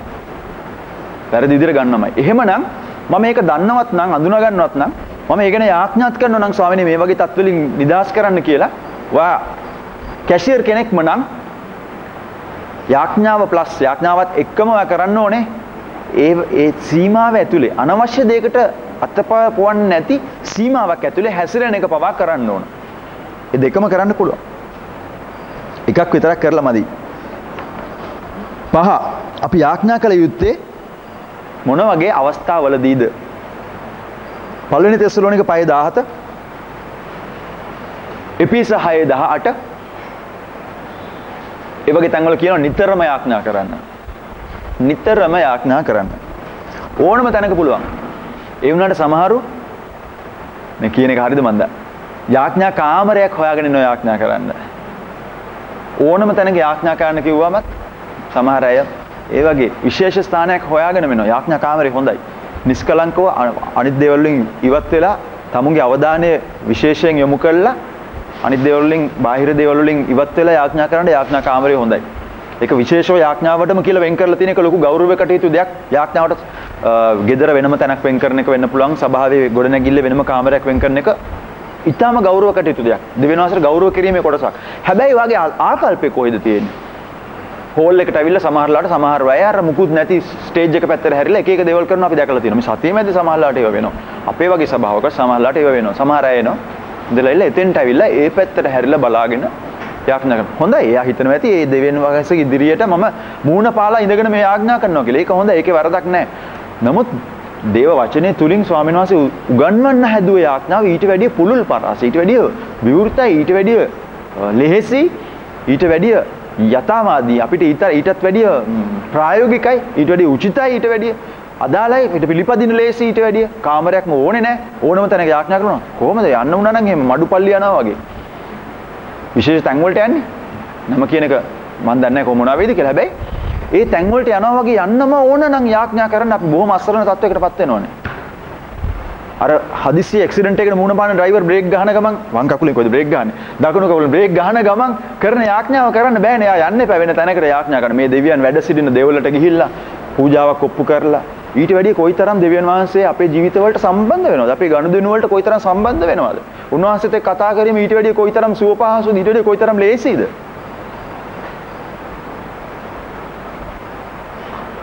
ඉතින් ඒ හොයාගෙන යන කාලෙත් යාඥාවට යොදවන්න පුළුවන්. දෙයිවල ඉන්න සහෝදරයෙක් බස් එකේ නැගලා ඇවිල්ලා රත්මලානෙන් බැලලා ප්‍රෙයර් රූම් එකට ඇවිල්ලා යාඥා කරලා යනකොට ඒ බස් එකේ ගමන් කරන්න එන්නයි ගත කාලේ යාඥාවට යොදවන්න පුළුවන්කම තියෙනවා. සමහර වෙලාවල් වලට අපි කෙනෙක්ට හම් වෙලා කතා කරනකොට එන්න පොඩ්ඩක් නිස්කලංක තැනකට ගිහලා කතා කරමු කියලා වෙනම තැනකට ගිහලා කතා කරනවා. එහෙම එකකුත් තියෙනවා. වෙනම කතා කරනවා නේද? මේ බිසි මැද්දේ කතා කරන්නේ නැතුව වෙනම තැනකට ගිහලා කතා කරනවා. වෙනම කාමරයකට හරි වෙනම තැනකට හරි ගිහලා කතා කරනවා. ඒ වගේ යාඥාවට විශේෂව වෙන් කරගෙන අවධානය දීමත් හොඳ දෙයක්. වෙනම අවධානය දීලා මමයි ස්වාමීන් වහන්සේ විතරයි. එහෙම නැත්නම් අපේ මේ කණ්ඩායමක් අරගෙන යනවා නම් මේ කණ්ඩායම අපි මේක විශේෂ දෙයක් කරන්න හදනවා. ඒ නිසා අපි මෙහෙම වෙනම තැනකට යනවා. කාමරයක් ඇතුළට ගිහලා දොර වහගත්තා යාඥා කරන්න වෙනම යොමු වෙනවා. ඒකත් හොඳයි. මතෙව් 6 වෙනි පරිච්ඡේදයේ 6 වෙනි පදේ මතෙව් 6:6 යාඥා කරන කල ඇතුල් ගෙට වැද රහසෙන් පියාණන් වහන්සේට යාඥා කරන්න.